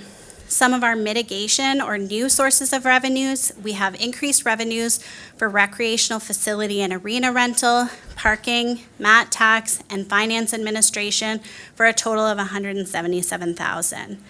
Increased DC debt servicing funding due to the new debentures of $1.078 million. Increase to supplemental taxation and payments in lieu of taxation, $34,000. The transfer from the tax rate stabilization reserve fund as in the prior year. An increase in penalties and interest on taxes based on an analysis of the historical of $108,000. An increase in interdepartmental revenues based on a detailed analysis of $113,000. An increased transfer from the elections reserve fund to offset most of the costs of the election. An addition of the dividend income based on recent actuals to offset the community improvement plan costs of $370,000. DC funding for the cultural master plan of $37,500. And then I do want to note here that even though through the total expenses and revenues, you will see the impact from the building department revenues do not impact the tax levy because it is self-funding. So next, we have our tax levy operating budget expenditures. So first, we'll talk about the impacts from personnel. The people who work for the town deliver the programs and services that are essential to the residents and the community. We have an increase for volunteer firefighters due to increased emergency calls and compliance and training and certification requirements of $225,000, which again, we discussed in detail. The 2026 budget proposes very minimal other changes. Cost of living adjustments and negotiated or legislated pay increases, including CUPE, asset management GIS position fully funded and also previously approved by council, compliance coordinator position fully offset by reduced consulting costs, the infrastructure planner and event planner positions deferred to future budget discussions. A detailed review of interdepartmental charges resulted in an additional recovery. Detailed review of camp and programs enabled by our new software resulted in a budget decrease without reduced service levels. We have continued budget for the position gapping vacancies as in the prior year, and the budget impact of net new revenues for all of these items is $340,000. The increase, and then there is also an increase in facility and customer service staffing to meet service level needs at the Beamsville Community Beamsville Community Hub, the former BDSS, for $52,000. Got a little tongue-tied there. So what are some of the other drivers or increased expenditures? We have an increase to the infrastructure reserve fund of $650,000. Again, we've talked about that at length. Increased debt servicing for projects previously approved by council, primarily for Lincoln Avenue, Jordan Village, Aberdeen and Hillside, Street Sweeper, and Fire Fleet. Total of $1.435 million, mostly offset by DC and reserve revenues of $1.078 million for a net increase of $357,000. Additional costs for operation of the Beamsville Community Hub, formerly BDSS, including building supplies, equipment, janitorial, grounds maintenance, and repairs for $172,000. An inflationary increase in supplies and maintenance for facilities, park supplies, streetlights, and winter control, $100,000. Increased fire vehicle and equipment inspections and parts and supplies and repairs for fire vehicles, $53,000. software of $115,000, including bylaw, municipal ticketing, and enforcement platform, which I do want to provide an update on that we had noted in the budget that it was a $40,000 impact, but it's actually about $10,000 lower because there are offsetting costs that were moved from another department. We have utilities of $60,000, insurance of $48,000, increased costs for election, primarily funded by reserve, for a net impact of $20,000, and the library increase of 3% for $40,000. These are round numbers. I know that they're not the exact number if you go look in there, but it's rounded to the nearest thousand just to keep it high level. So what are some of the mitigations, cost savings, or reductions that we found? Staff reviewed budgets with rigor to find efficiencies and savings. Some projects, such as the Cultural Master Plan, are going to be completed half in 2026 and half in 2027 to reduce the impact. We've decreased the planning consulting to offset the anticipated revenue reduction, a reduction in traffic control maintenance contracted services, asset management work brought in-house, allowing some additional grant funds to be used for capital purposes and enabling regular updates in real time, and a decrease in estimated interest on the floating rate capital loan for the former BDSS site, assuming no additional draws on that loan. So with that, I'm just going to give a high-level review of what happened at the former BDSS site, and then later on in the evening after the library presentation, the CAO is going to provide a bit more information. But this slide shows you some of the engagement that's been done to date, the tours that have been completed, the interest that has been received from other levels of government. It also talks about stakeholder outreach, which has been ongoing, and then also what the town has been hearing. So what town staff have been hearing is the strong demand for recreation uses, housing needs, parking and green space, daycare space, and then the need for regional services in West Niagara. Not sure what PHS stands for, to be honest. So, and then opportunities and next steps. So there are revenue and funding opportunities that staff continue to look for, partnership opportunities, and then again, I think when the CAO does his presentation, he'll talk about the next steps. So with that, I'm going to move on to the departmental budgets, but I think I'll move through them fairly quickly because I think I just highlighted most of the major revenues and expenses, and that way we can just kind of move on to the next part and any questions that you have. So this is the council budget, which no major changes in that one. The public works budget, we've got increased facility rentals, we've got inflationary increases.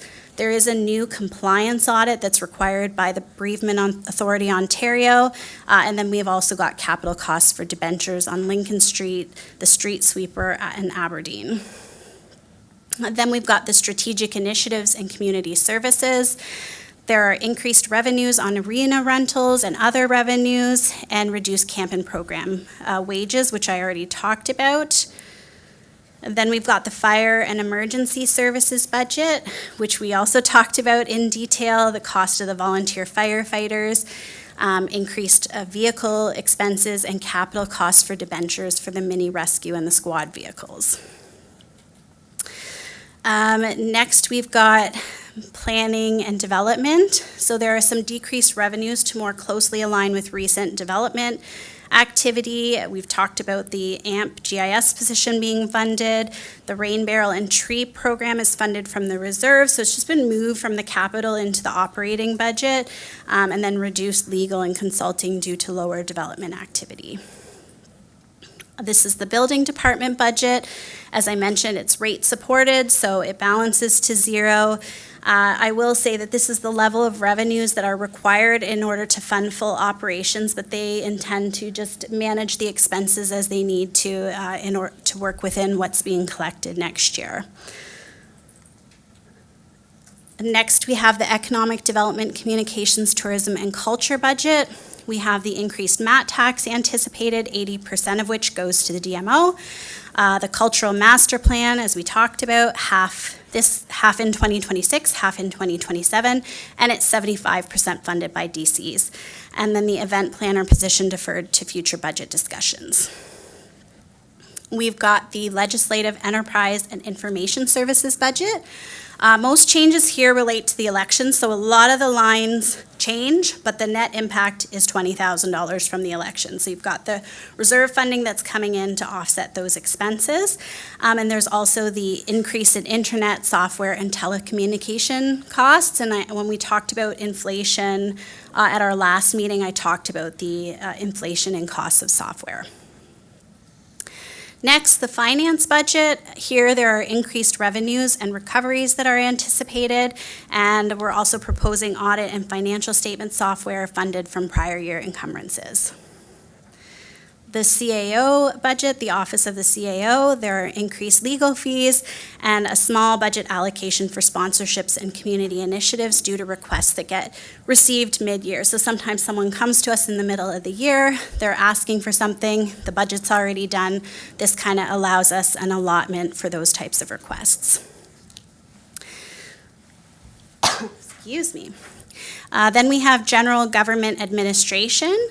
Here we have fee revenue and asset management plan funding that was moved to other departments, increased penalties and interest on taxes, the dividend we talked about, increased interdepartmental recoveries based on a detailed review, the transfer from the tax rate stabilization reserve, the wage gapping of $200,000 is in here again, increased insurance, a reduction in the AMP consulting, the library contribution, and then, of course, the capital reserve transfers.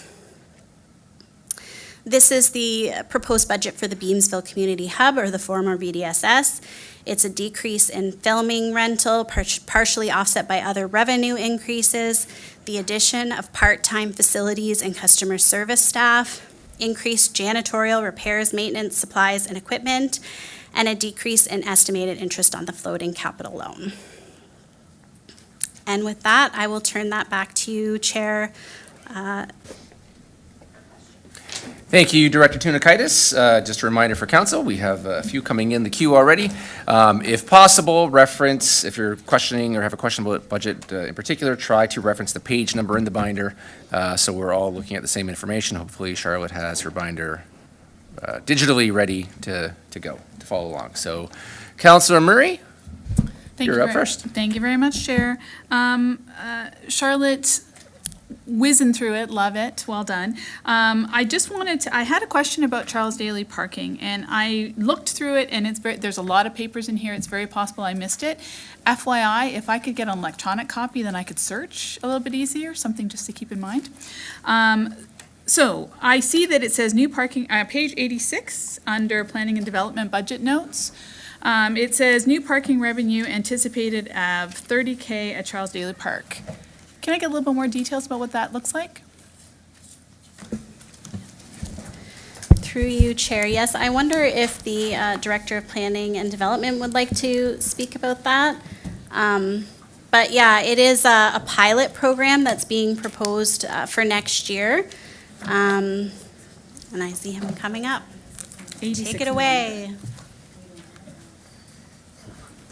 No, Thanks, sorry, Charlotte. 67. I just completely used the wrong number. 67. Just for everybody, it's page 67 in the binder. My apologies. Yeah. 86 is the next question. So, yeah, I mean, just further to what Director Tunakaitis was saying, this is something we're looking at different ways to generate revenue.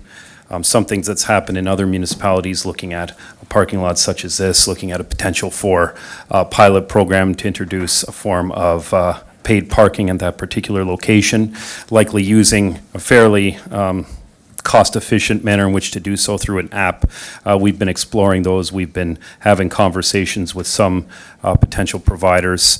So that's what that figure entails, looking at implementing that next year, particularly during the better months of the year weather-wise. And those are the numbers just loosely, or that we forecasted rather, just looking at other examples, looking at, again, the information we've received from a few providers moving forward. And that $30,000 that you're referencing, is that net or is that gross? So I'm assuming there's cost to the app, cost for bylaw, that sort of thing. Is it net or gross? Through you, Chair, that's what we were looking at in terms of a net. We were looking at, like, again, from a cost implications for some of these providers, some of these apps, it's relatively small, so there isn't too big of an impact to that. Great, thank you very much. And question number 2, if I could. This one will be for our Economic Development and Tourism and Culture fella. Reduction, same page, so 67 still, reduction to rental license revenue. I'm assuming that's STA, short-term accommodations. And can you just clarify, is that because it's a 2-year thing, so the second year is less? Or is it because we're anticipating that fewer are going to be licensed? Through you, Chair, I know there is actually a report coming up, fairly certain that Director Bruder and I have been discussing recently, but it's the latter part there. So it's just a less of a individuals or STAs jumping on board in terms of licensing. But as we know, we have a licensing bylaw. There's a law requirement that they have to come forward and license. So it's working through some of that enforcement of our bylaw. But we do have a report coming fairly soon on this. So just to clarify then, it's less than we had originally anticipated when we first set it up. And the people who paid 2 years in advance, is that revenue, like, do we split that revenue for, so if I pay for 2 years, is the revenue only in the first year, or is the revenue split between both years? I may turn this over to Director Bruder if that's okay. Thanks, Director Deanne. Yeah, there's a couple of things that go into this. First of all, we have seen a pretty good intake in terms of applications coming in, but unfortunately, a lot of them, what's feeding into some of this is a lot of the applications were incomplete. They're taking a little bit more time to work through things, so there's been a little bit of a lull with a certain number of them.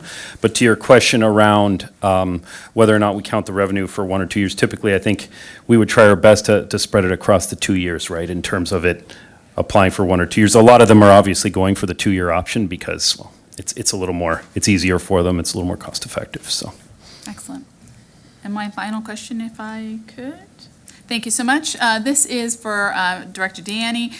Communications, this is page 86. 86, we've got a KPI for community mailers, communication mailers for the community, down from 12 to 15 to 5 to 8. I recognize that is probably because it's really expensive to send those in terms of cost of mailing, but also cost of printing and all the rest of it. What I'm wondering is, what kinds of plans have we put in place to replace that information distribution? So if we're not going to be doing it via mail in a printed format, what ways are we going to make sure that that communications are still reaching our residents?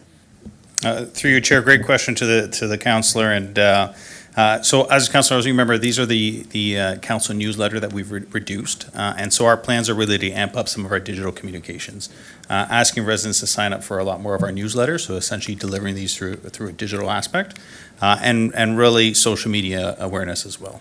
So those two combined should cover off, at least our hope is, the reduction in actual print communication. Excellent. Thank you very much. Thank you, Chair. Thank you, Councilor Murray, and thanks to the fellows for coming up and answering those questions. Councilor Rinchema, you're up next. Thank you, Mr. Chair. My question is on page 113 of the binder, under the Beamsville Community Hub former BDSS presentation section. So on page 113, item note number 7, it says that we've decreased the estimated interest on the floating capital loan. For a 5-year period, revenues may be applied to reduce the loan balance, which is non-revolving, after which a debenture will be issued. The amount can also be debentured prior to the 5-year limit if desired. Could you outline the impacts, the positives and negatives of doing so prior to the 5-year limit? Thank you. Through you, Chair, to the councillor. I think if a decision was reached that caused council to think that there would not be a repayment of a portion of that loan, then at that time I would say it would make sense to debenture it. But what we have right now is we took out that loan towards the cost of the land purchase. And what it means when it says it's non-revolving is it means we can repay portions. So if we obtain proceeds from something, such as sale of land, for example, for 500,000. We could pay down 500,000 of it, and then only what's left is going to be debentured. Non-revolving means you can't then borrow the 500,000 again. So once you pay it down, you've paid it down, so you want to be sure of that before you do it as well. So that's kind of how that loan is structured. So I think pending the decision by council, a little bit more of a long-term plan for that site, this loan makes sense, but when a time comes that you've reached a final decision and we have a sense of how much will or will not be repaid, that's when it would make sense to potentially debenture it earlier. Okay, yeah, so I'm assuming, rates fluctuate between rates that you would get for a revolving loan and rates that you would get for a debenture. So I guess we keep an eye on those things as we're moving through and as we make decisions. Yes, through you, Chair. I mean, the trend in interest rates more recently has been that they're decreasing, which is a positive thing in terms of potentially taking out debentures when interest rates are lower. I would also say right now it's interest only. At the time, so when you talk about sort of like a pros and cons, at the time that we debenture it, then there would be principal payments. So the total amount of the payments that we would be covering would increase, but then you'd be paying it down over time, just like any other loan or debenture. Okay, thank you. And I have another question through you, Mr. Chair. So in the Legislative Enterprise and Information Services section, which is page 88,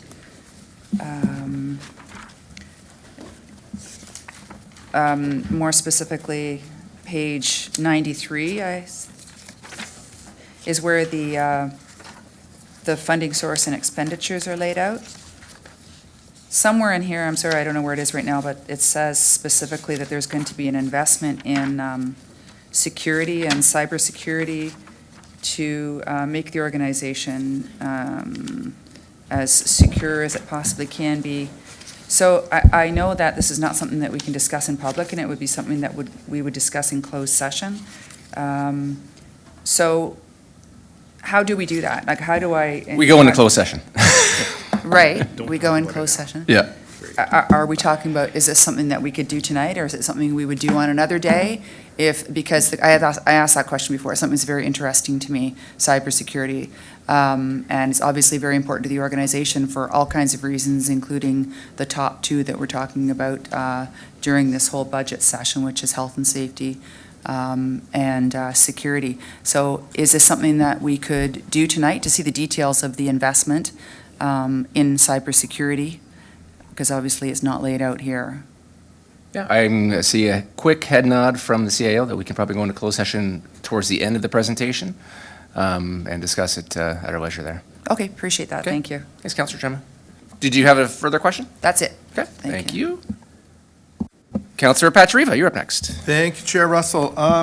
So piggybacking on Councillor Murray's question on page 67, so the new parking revenue, and that was a net. So have we taken into account an ops line of having to reline that parking at the park?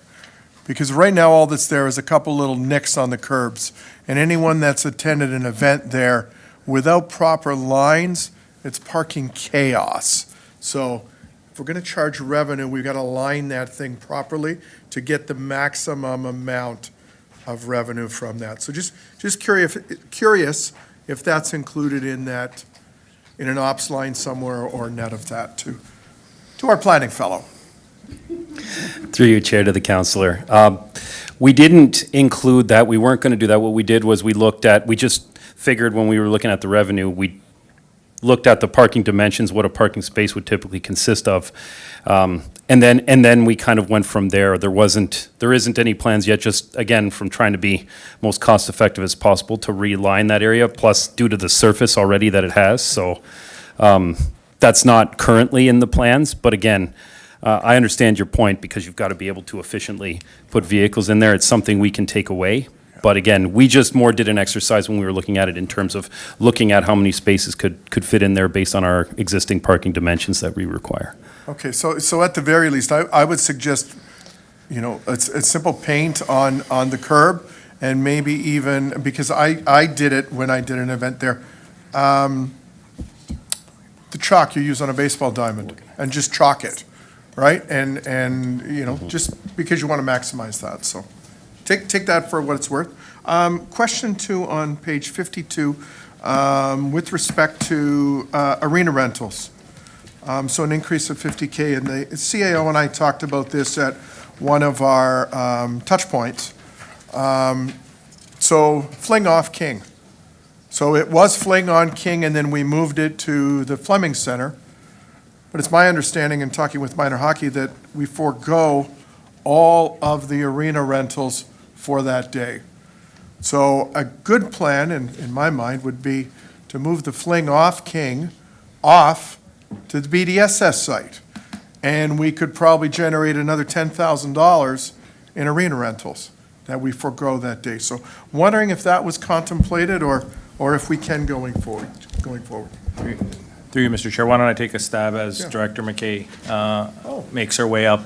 I think generally, we're exploring all of our events this year, and I don't think any decision's been made. So I know you raised it when you Yeah. and I had our touch point, but I would say I think we're exploring all of our events. We're determining what we're going to keep and not keep, and I think those are just some of the things we're looking at as we look into 2026. But Director McKay may have some more operational comments to make about that suggestion.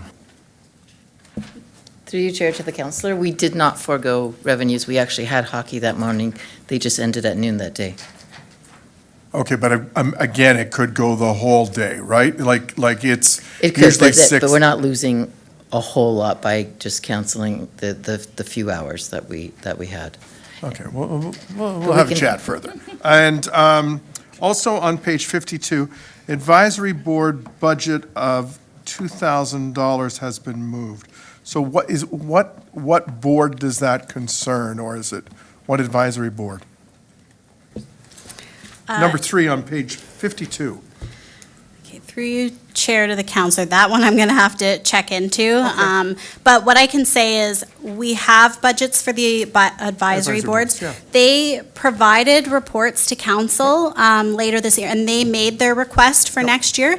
Those budgets have been included as they requested. It's just that we moved them out to the departments that primarily work with those committees, as opposed to keeping it under the Legislative Services Department. okay. Yeah, so Okay, their so it's not- budget has not been removed, it's Okay. just been moved. Okay, or cut, right? So because clerks doesn't clerk these advisory boards Exactly. anymore, it made more sense to move that to the. Exactly, because Okay. even as it works, like, staff have access to different Yep. budgets that they can see. It makes sense for them to be able to see what it is that they're responsible for administering, and so it's just been moved. Okay. But what they've been provided is what they requested. Terrific. Thank you. Thank you, Chair. Thank you, Councillor Pachariva. Councillor Miklik. Thank you very much. Through you to Charlotte. If we can turn to page 28, the tax levy supported expenditures. 28.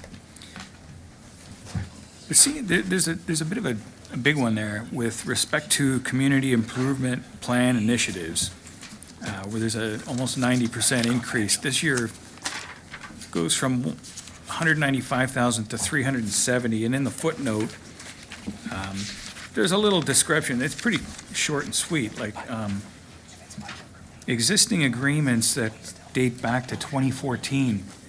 What are we anticipating here? Because we were approving agreements all the way up until, I think, 2020 or 2019. I can't recall when we slowed down on that. So what? Through you, Chair, to the counselor. I mean, what I can answer is this. The change that you're seeing there, we actually added for this year the dividend revenue. So in the past, how the budget was done was to exclude the dividend revenue and exclude the community improvement plan costs that were offset by that revenue. And we got it to a level where it was stable based on the dividends that we were expecting. I know, like Councillor Russell, you asked me about that at one point, so we were expecting to be flush. What's happened is we started looking at our more recent dividend levels. So we added in the dividend revenue, and then we bumped up the community improvement plan costs based on what we expect them to do, and we actually had a net to the good for this year. So I think that's the important part. So when you look at dividend revenue, which was, it's in here somewhere, 370,000 was added. And then when you're looking down at the expenses, 175,000 was added.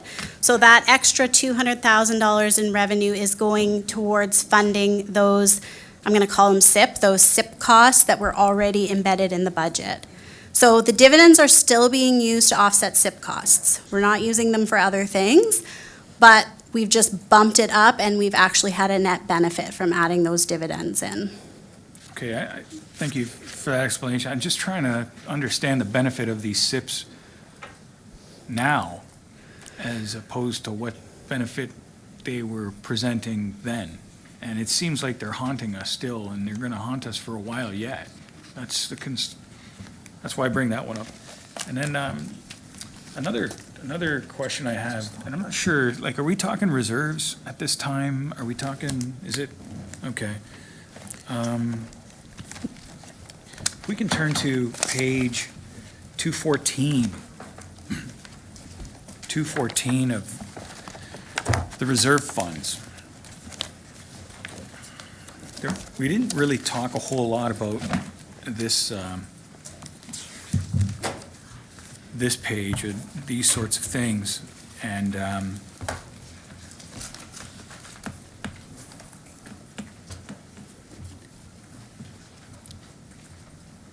if I can get an idea, like, there's certain, there's all sorts of discretionary, obligatory, and they're all, we have to maintain them. We have to, some are, we have to have certain balances. And I'm wondering, like, we're told that we're contributing. We have to replenish these reserve funds. And I'm looking at these numbers, and I'm looking at 2024, where the obligatory was 9.5 million, and now it's, the projected balance in 2025 is 4.8, and then in 2026, the projected balance is 3.6, on the next page, 215, 3.657. Is there, and then, if we look at the discretionary also, there's that trend as well. Yeah. Is there a concern? Through you, Chair, to the councillor. I guess the first thing I would say is what you're seeing is the decrease in the development charge reserve fund because there is new provincial legislation that affects the timing of the collection of development charges. So we built a delay into our forecast. So that's why you're kind of now seeing a little bit of a slowdown in the forecast for that, and then it will build back up again in future. So that's our best estimate at this point in time.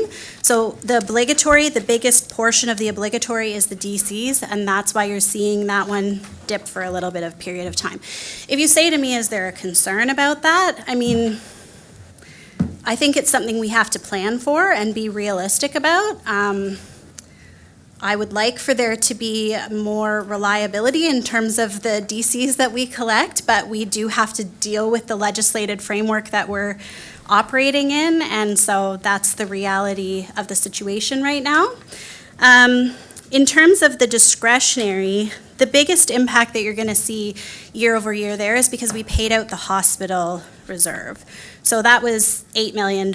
So that's a big shift from the end of last year to the end of this year. And then beyond that, I would say the other main reserves are the infrastructure reserve fund, the water, and the sewer. And we have a plan in place. So if you say, are we concerned? I would say not if we're following the plan that we've set out, that I know you guys have supported in terms of the water wastewater financial plan, the asset management plan. So I think we have a plan in place. And, this forecast reflects that it will improve with time as we follow that. Okay, thank you. And then another question I have, I think that'll be my third, but, and it relates to the reserve funds also, and it's the tax rate stabilization fund. 2024, we had 455,000, and it looks like there's some contributions of 100 and then transfer of 250, 2025 balance of 312. And then you go to the next page, right, it carries over, but we're going to end up with 67,000, 2026. And then when you go to the next page after that, it seems to remain at, it ain't getting much past 71,000. And I'm looking like at our policy, and in our policy on the page 218, it says that we should have in that tax rate stabilization fund a 5% of property tax revenues, and if I do my math, should be 1.4 million. What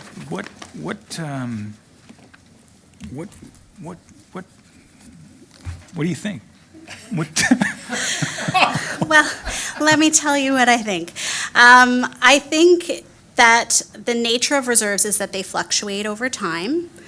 I personally think we've been working really hard over the last more recent years to put more in. So we put more into the winter control reserve last year because we had such a big winter impact. We wanted to make sure we offset that.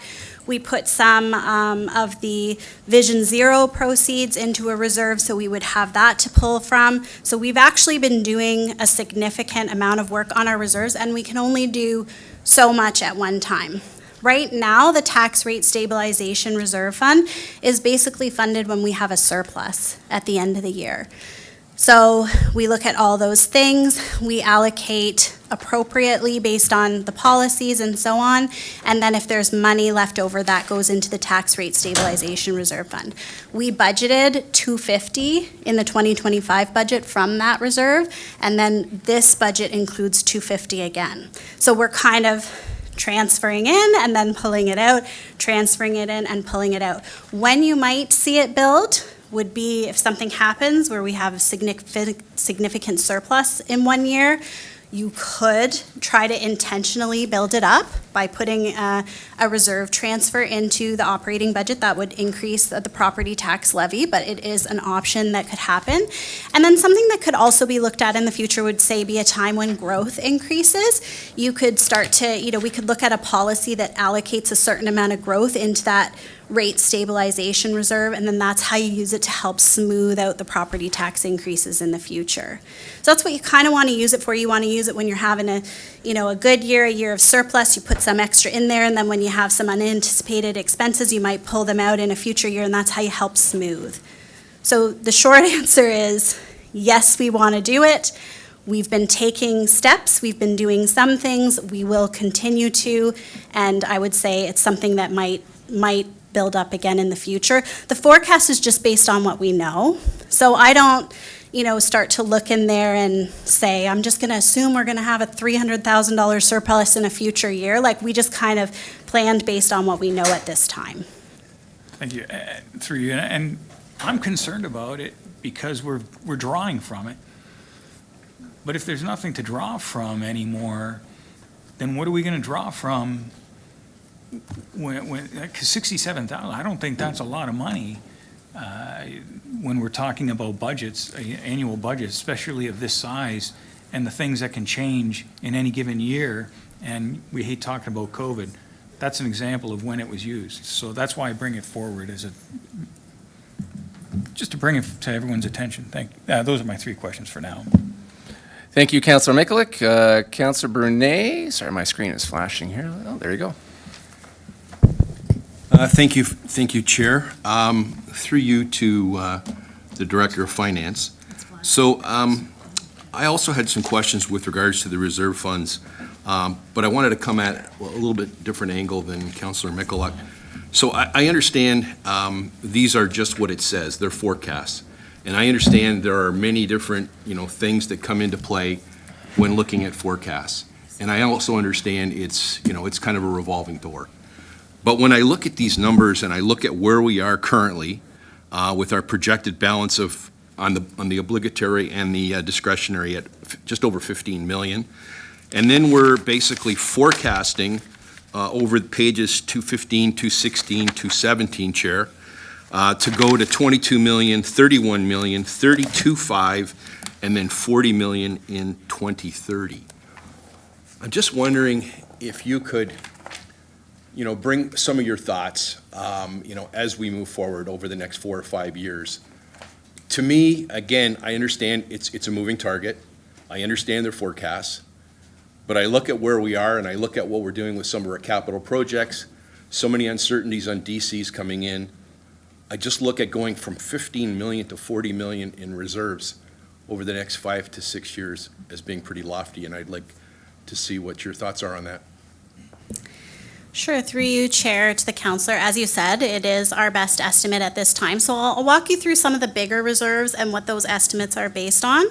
So the development charge reserve forecast is based on us looking at the anticipated development that's coming online. We work on that with the Planning and Development Department and the number of units that we're anticipating in those developments. Yes, I agree with you. As we just talked about, there are decisions that have been made this year that impact our DC collections. And so then what we do is we have to respond and pivot in future years if that happens. Options are that things can get delayed. You can look at prepayments or front-ending agreements. So there are a number of options that you can do if that happens. But right now, this is based on the projects we have in the forecast at the time we do, and then our anticipated collections. And then, like I say, we built a lag into that, just assuming it will take a bit longer to collect. For the infrastructure reserve fund, it's based on an assumption about the funding that we talked about in the asset management plan. So on average, 2.8% per year increase in the contributions. So I think what you're seeing there when you say it seems lofty, I think this is where we hope to go based on the plans that are in place. And I think it's good that we see that improvement. It allows us to have flexibility. To Councillor Mikulic's point about what are the reserves there for, it allows us to pivot when we need to. It allows us to be flexible. And then the last two that I would say are the water and wastewater reserve funds. And those are based on the water and wastewater financial plans. And we kind of take a look at those each year. We try to make sure that where we're forecasting them is similar to what we were saying in that water wastewater financial plan. And there are projects. Part of the issue is this forecast is 5 years. Sometimes there's some big projects in year 6 or year 7 that we're saving up towards that you might not see here, but that's what the plan is working towards. So I hope that provides information. I would say we've also been working on that capital remapping, Councillor. So there are a lot of things that Council has directed us to do that's impacting that forecast. You directed us to do the remapping, you've approved the master plans and the asset management plan, and then what we're seeing here is the forecast impact of doing that, and then if things happen as unanticipated, like the inflation we've seen on fire trucks, as we talked about in the last meeting, then we adjust, and the reserves are what help us do that. Chair, I appreciate that response, and I'm wondering if I could just go through with another question? Well, thank you, Chair. Through you, Chair, to the Director. So when I look at, and I don't understand, FIR, and I don't understand the processes, but when I look at the debt by funding source, and I look at, the loans that we're taking out, and I look at some of the issues and the maturity dates going back to 2019, 20-year terms. And, we used to have, I think, 15-year terms. And then we went to 20, and then we went to 25, and now we're 30. I'm just wondering what your thoughts are. Obviously, I'm not an economist. I don't pretend to be. I don't pretend to be a banker. But obviously, the shorter the term, the higher the payment.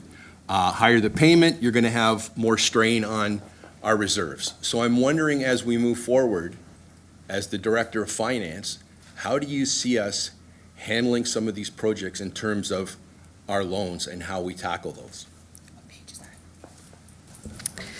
Through you, Chair, to the Councillor. Sorry, Councillor Rinchimo was just asking me, so for clarity, I'm looking at 208 through 212 in the binder. Thank you. Mm-hmm. Yes, Sorry. so Sorry, through Chair. you, Chair, to the Councillor, I think I share your thoughts in that. Yes, we have moved towards longer amortization periods, in part because we are always trying to balance. As you said, we're trying to balance a longer amortization period brings the debt payments down, but it also increases the amount of interest that you're paying over time. So what we're trying to work towards is actually shortening that. So we managed to shorten the amortization period for the Green Lane project. We brought that one from 30 to 20 year, and then we've been actually trying to work on this forecast. So when you look right now at the debt forecast and the graph, it's based on primarily 20-year, some a little bit less. So we've been trying to work on that over the last couple of years and build that in.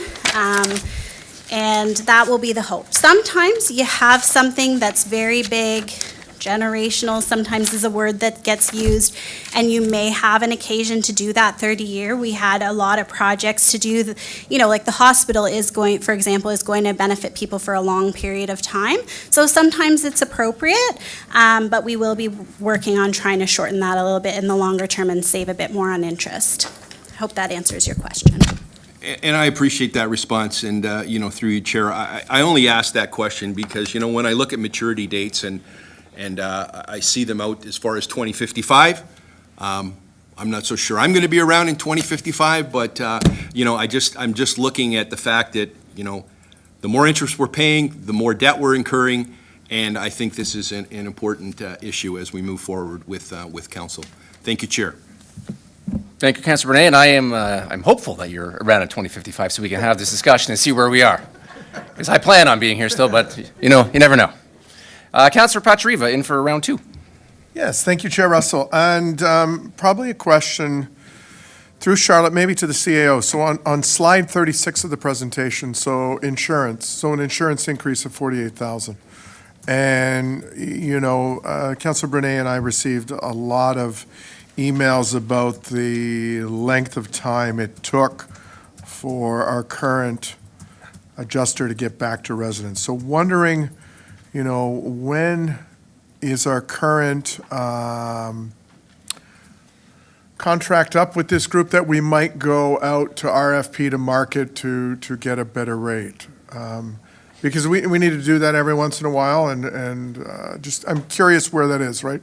Like anything, whether it's your cable bill or your things like that, where you go and your cell phone bill and you say, hey, you know what, time to sharpen the pencil and draw a line in the sand. So just curious. Through you, Chair, to the councillor, I'm not sure if the CAO is looking at me because he wants me to answer or not. I would say we're looking at that, councillor, and we'll have some discussions internally. I mean, sometimes the requirement to go for procurement is different depending on the area, but I think the CAO and I can look at that and have some discussions and just try to make sure that we're responding in a timely manner. Although I will say we do have something on our claims page that does explain to people that it can be a time-consuming process. And so we do try to prepare them for that, but I can understand why they want something prompt, and we have our own standards internally, so that's something we can look at. Yeah, I appreciate that, because it was not only the length of time, but the lack of interaction, right? So I'd appreciate looking at that going forward. So thank you very much. Thanks, Chair. Thank you, Councilor Patriva. Councilor Miklick for round two. Thank you very much. Through you to Charlotte. So I'm looking, I know we have to make projections, and I think you have a good idea, like my thoughts on projections. I always try to be conservative. I always try to, think we're going to receive more, or think we're going to receive less than more, as a cautious approach. But I'm looking at like a obligatory reserve fund forecast. This page 216. Sorry, everyone. 216. The reserve fund forecast. And 2027, 2026, we have a forecast of 1.252 million on page 215. Then on 216 and 27, 28, 29, we look at those numbers, what is going on in 2028 that I should really get excited about? It's just, something's happening in 2028 that we're jumping, the balance is projected from 1.42 million to 6.2 million.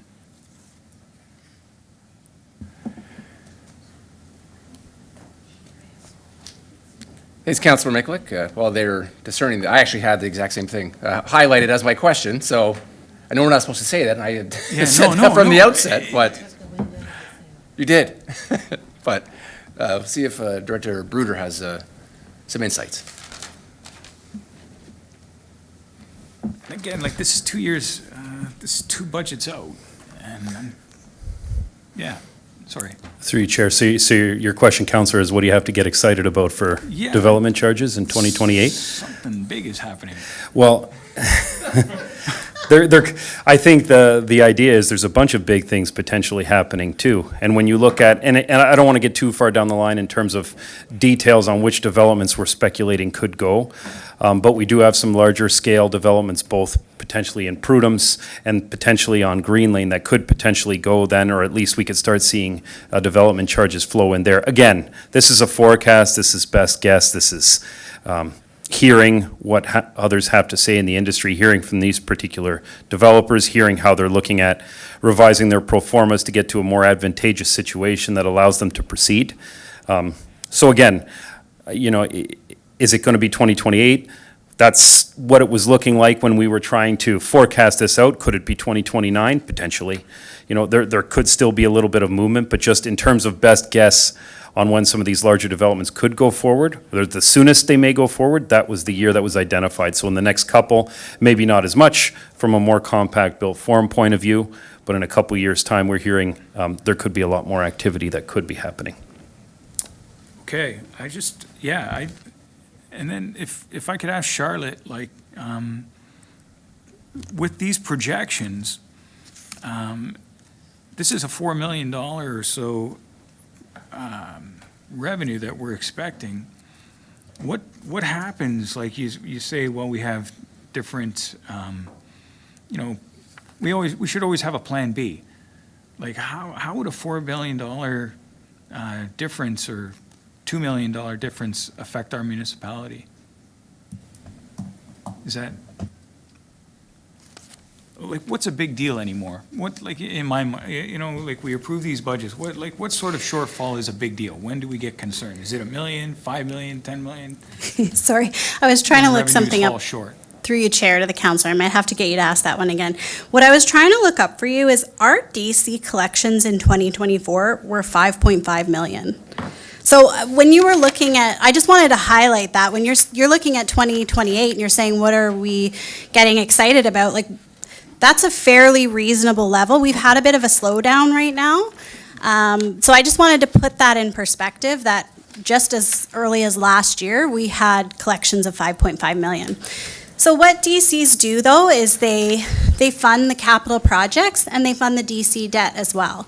So when you see in the budget the debt servicing costs and then the debt servicing funding, the DCs fund all the principal and the interest on the debt that's related to development charges, and then it enables us to do projects maybe a little sooner when we collect them. So I think that answers your question a bit more about development charges in terms of what to be excited about. I think that's actually a fairly recent level of DC collections. And sorry, what was your second question while I was trying to look that number up for you? Just like, what effect would that have on our municipality? What sort of shortfall, like? So just to surmise, It's just a should that number hypothetical. not come in as Yeah. expected, what would the impact be on that year's capital plan or some of the projects that are currently forecast? Yeah, through you, Chair, to the councillor, I think then it becomes the same balancing act that we've been talking about. We either remap or maybe we look at issuing a bit of debt if there's a critical project that is DC funded that we need to do later. Sometimes we delay something. There are a number of strategies that we can take on if that does happen. That's why we want to keep a base level in that reserve fund. Like normally, I like to see a couple years worth of what we're expecting to spend so that I know if we have a slowdown for a little while, it's not going to adversely impact us too much. But yeah, it is something that we can't control, so then we just adjust. Pivot is the word for tonight. Like, with these reserve funds, they also generate income, revenue, through bank interest. So when we, you shouldn't have more in the bank than you need, but at the same time, if it's making you money, and then there's it's a double-sided sword, so. Just before you move on, or unless I think CAO also has a comment on your question. Through you, Mr. Chair, and maybe it's just to put a finite point on what I think Charlotte has already said, and I know we're picking up a little bit on projections. I think what you've seen in the last number of years is what we would do if we didn't have those dollars, is we would do a lot less capital work. Is that what we want to bring forward? Does council have a lot of priorities and a lot of work that you want to get done? Absolutely. But we will pivot, we will respond accordingly in that year. So if the projection doesn't materialize in 2028 and it materializes in 2029, then we don't do that much work in 2028, and we look to 2029 to take on some of that particular work. So it is, as much as these are best guesstimates, it also, and we talked to you about the capital plan, and we like to tell residents Road X will be done in this year. That is also a fluid document that is meant to align and be an overlay into the funds that we have. So our plan B is we don't do that much work that year. Okay, And we thanks. postpone that work for future years. Just that we're all aware of that possibility. Thank you. Okay, Director Tunakaitis now has a quick comment. The only thing I wanted to add about the comment on the interest is that interest on obligatory reserve funds can only be used for the purpose of that obligatory reserve fund. So, but that's still a positive thing, but if we earn interest on the DC collections, for example, it has to be used on DC projects. So I just wanted to provide that additional. Okay, thank you. Any further questions on the operations at this point? No? Okay, before we look at the motion, hold on, before the bio break, we do have a request to go into close, which we need to do prior to us accepting the motion on the report. So we need to do that first, and then we will have the bio break. So I believe we have a script or a motion? We do, yes.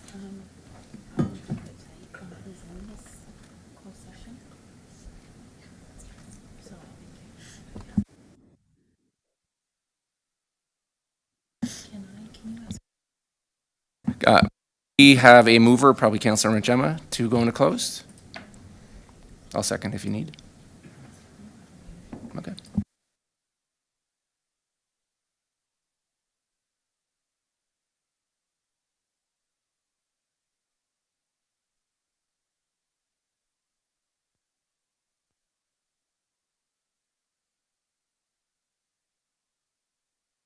Okay, so moved by Councilor Gemma that under Section 239 of Municipal Act 2001, notice is hereby given that the Budget Committee adjourned to a closed session pursuant to subsection 239-2A, security of the property of the municipality.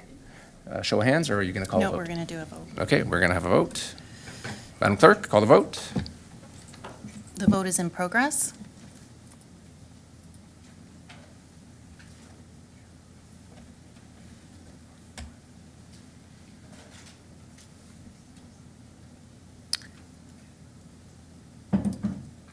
Councilor Rajima? Yep, just getting back in. Okay, done. I'll close that vote. That carries. Thank you.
And we are back.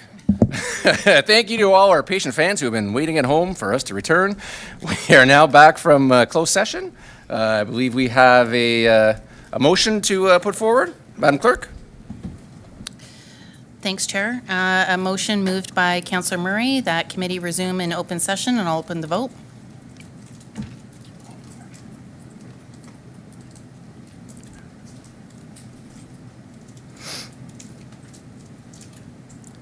Close that vote, that carries. And the next motion, Chair, is moved by Councillor Timmers, and that the Budget Committee receive and file the confidential update as it relates to subsection 239-2A of the Municipal Act 2001, the security of the property of the municipality, and I'll open the vote.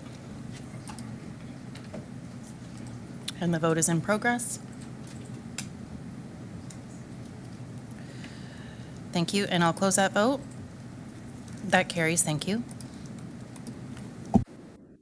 Thank you, Madam Clerk. And now we have the 2026 operating budget by Miss Julie Andrews, the CEO of the Lincoln Pelham Public Library, and Miss Donna Burton, the board chair, has also come to join us. So, ladies, if you'd like to attend the podium.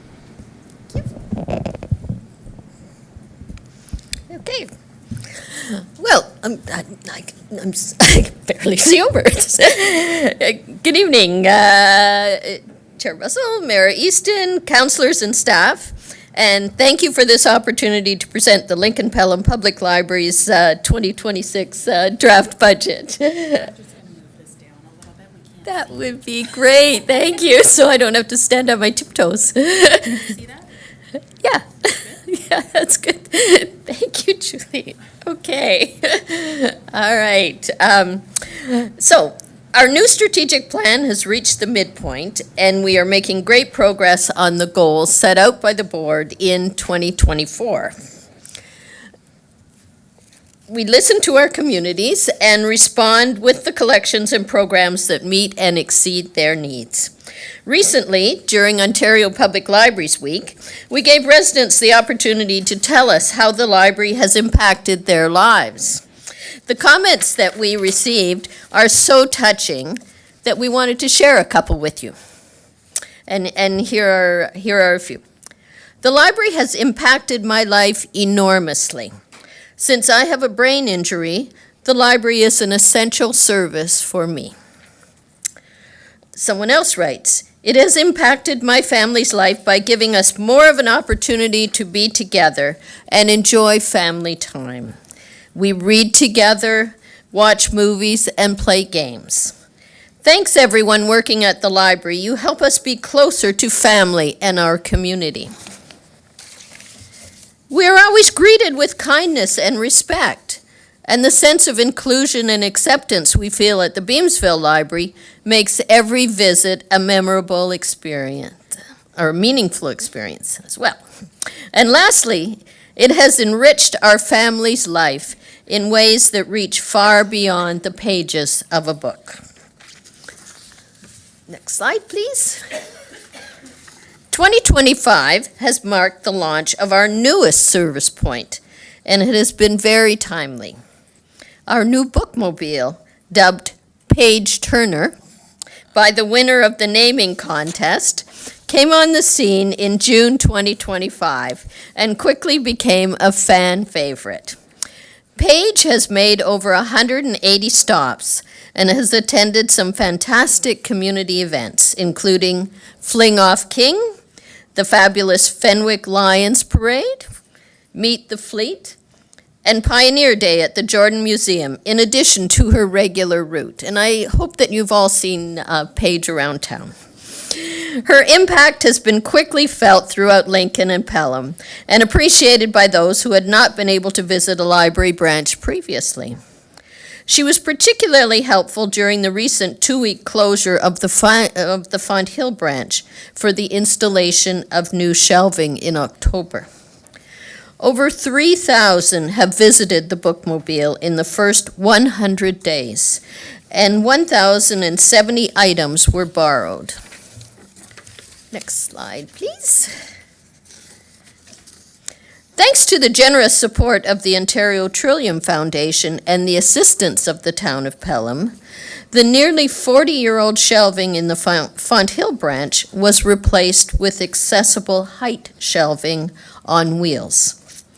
Not only does it provide a better browsing experience for those with mobility issues, the shorter and more ergonomically sound shelving has improved sight lines and the look and feel of the branch before we even get started on the renovation. Now I'm going to turn it over to Julie. Thank you, Donna. Good evening, everyone.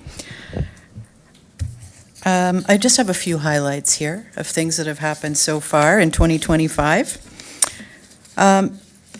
2025 Summer Reading Club set records in Lincoln and Pelham. Over 1,500 people participated in the program, 1,008 of whom were children. So we found that during really difficult economic times, public libraries are more important than ever as we are providing free programming for all ages.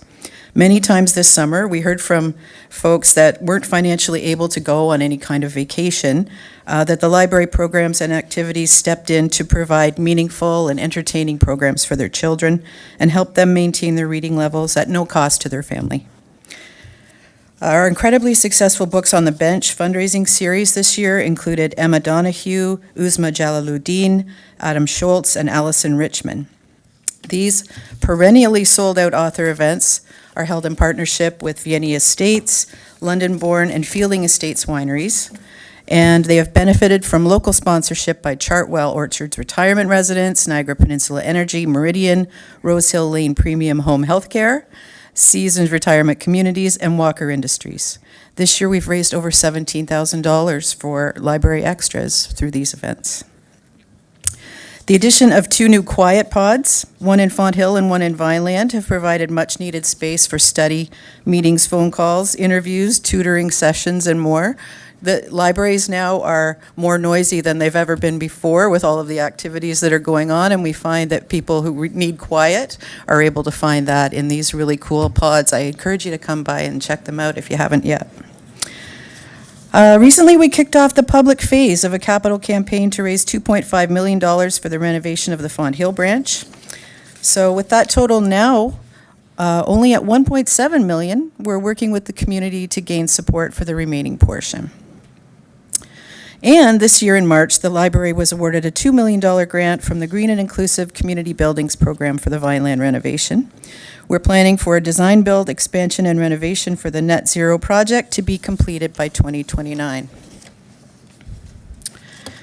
In October, Canadian Library Month highlighted the theme Libraries for Life, emphasizing that libraries serve as more than just book repositories.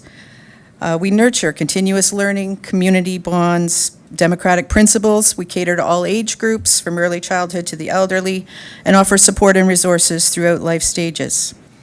Residents rely on our indispensable and free materials, spaces, and services to more confidently navigate a complicated world. LPPL enhances literacy skills, ranging from reading to finances to cooking, supports digital literacy, fosters a sense of belonging and social inclusion, facilitates community connections, supports academic and career success, and more. We're thrilled to be building connections with that new strategic plan you saw earlier and working with many community partners to expand our reach. So these statistics are a clear measure of the success of our work so far in 2025. And while those quantitative measures that you see there are one way to measure how people use our branches, it's the qualitative feedback that we receive that really provides the most insight into our impact in the community. Alexa, could I have the video, please? This is a cute video from some people who use our library. Things about our library is the movie selection, because I find in this day and age we have too many streaming services with actually too much selection. So for me, one of my favorite things is we go sometimes on the weekend and we pick 4 or 5 movies that interest us, and then from there we bring them home and we just decide, okay, we're watching one of these 4 or 5 movies tonight, so we don't end up spending half an hour to an hour just trying to pick something to watch. And what I love about the library is obviously there's quite a large selection of books, but they have more services than just that. I recently had a day to myself off of work, and I spent the morning reading a book that I'd taken out from the library. I then watched a DVD that we had picked out, and then after that I opened up my Press Reader app and I read Interior Design magazine. So I spent the whole day to myself, nice, relaxed, like taking advantage of the library. So safe to say we are very big proponents of the library, and we would suggest to anybody to go check it out. It's our favorite place in town. Favorite place in town? Adorable.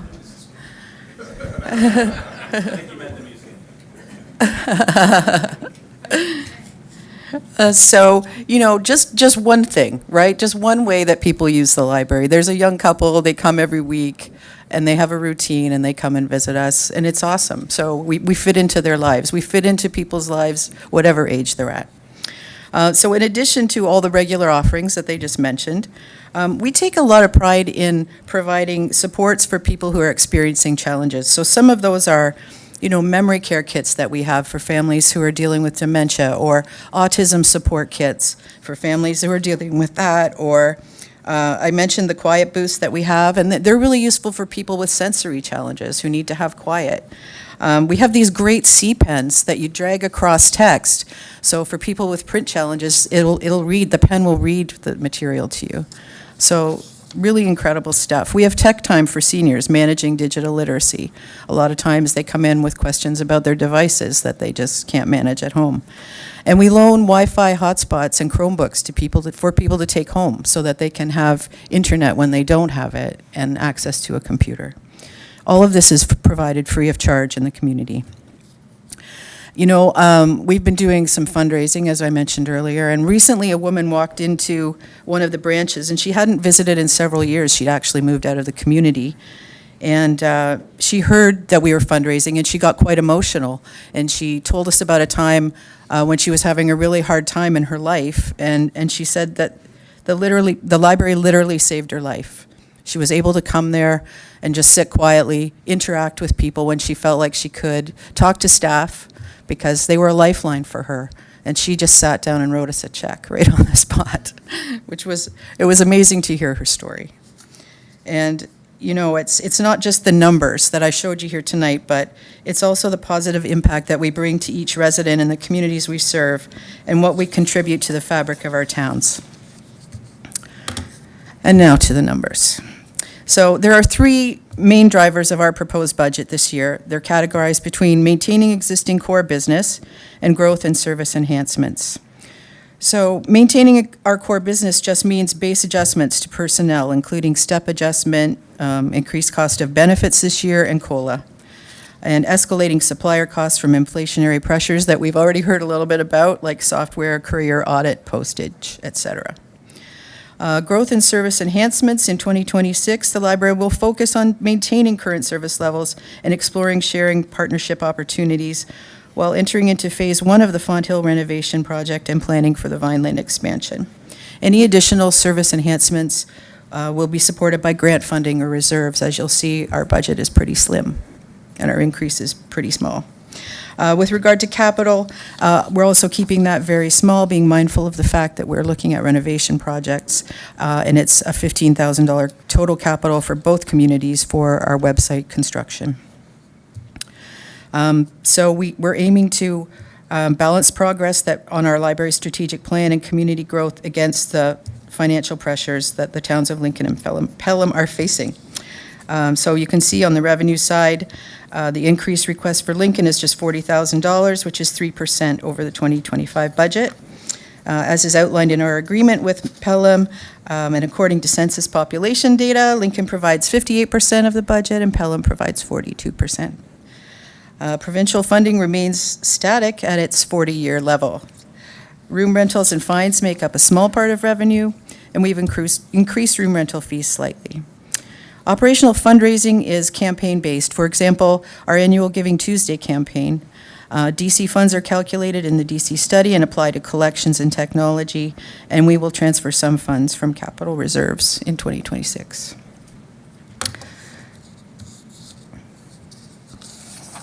So these are just some of the wonderful comments that the library receives on a regular basis. We pride ourselves on supporting the community and making our residents feel important, recognized, and understood.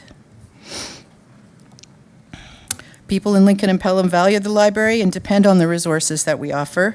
The value that we provide makes our towns culturally richer, socially more connected, and economically stronger. So thanks very much for your continued support, and we're happy to take any questions. Thank you, Julie, and thank you, Donna, for your presentation. And I open it up to council for any questions. Oh, Councillor Timmers, first up. Thank you, through you, Chair. Thank you both very much for the presentation.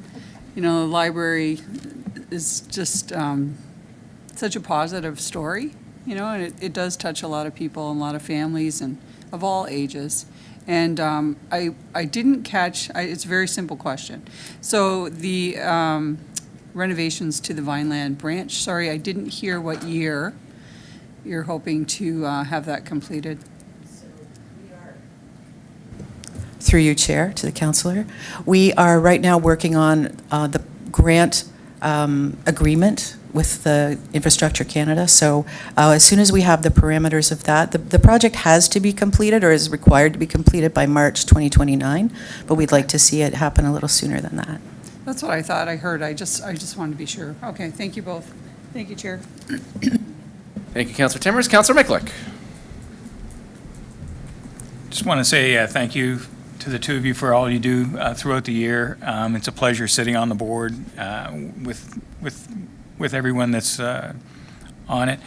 It's an interesting place, the library. Like we all know, I never used to go to the library. I go there from time to time, and it's amazing who you see. It's also it's a place to hang out and socialize, and I've had meetings with residents there. I bumped into people I never expected. I mean, me and Councillor Brunet bumped into a guy who was researching how to win an election. So it's there's all sorts of folks you bump into at the library. And for those of you that may not go to the library very often, do check it out. Do see what's going on there. Don't take the attitude that who goes to the library, because unless you go to the library, you're not going to know who's going to the library. So those are the comments I have. Thank you. Thank you, Councillor Miklick. Did he say what ward he lived in? No? Well, we'll find out shortly.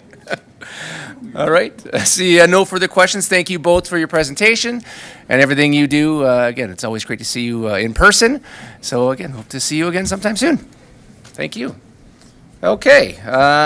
We are now going to transition to our BDSS presentation. So our CEO will now present an update regarding the former BDSS site. CEO Kirkopoulos, please go ahead. After you make your, oh, bless you.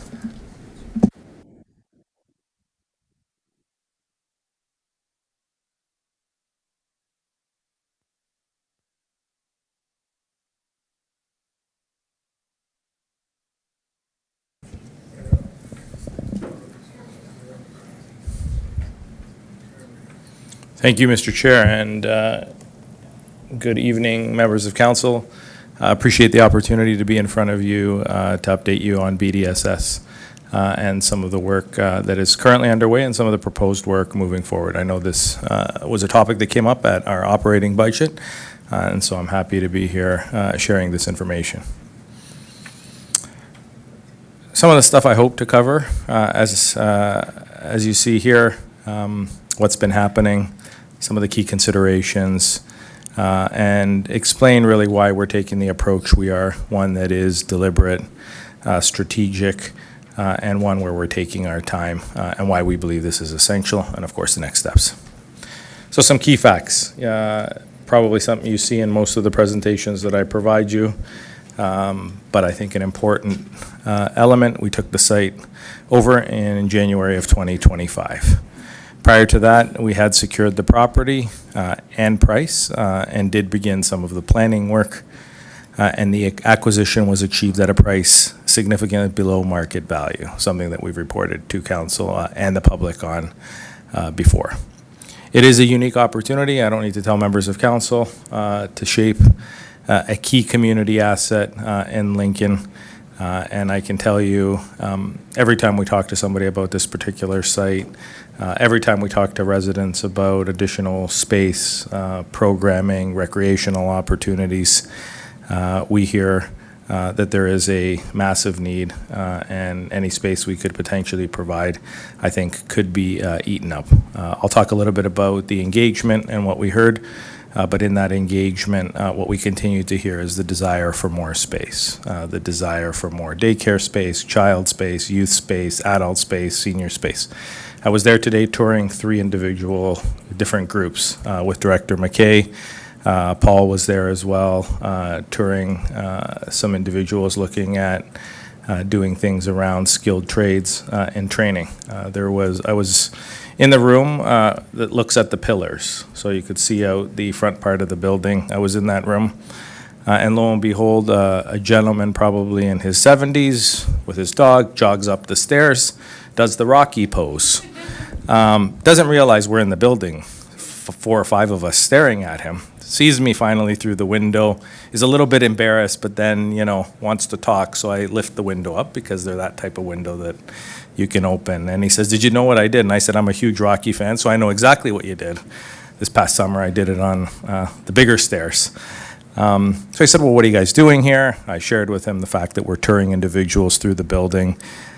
He lives just down on Central. And he said, "Well, you know what I want? I've got a dog. We needed a gated area for a dog park."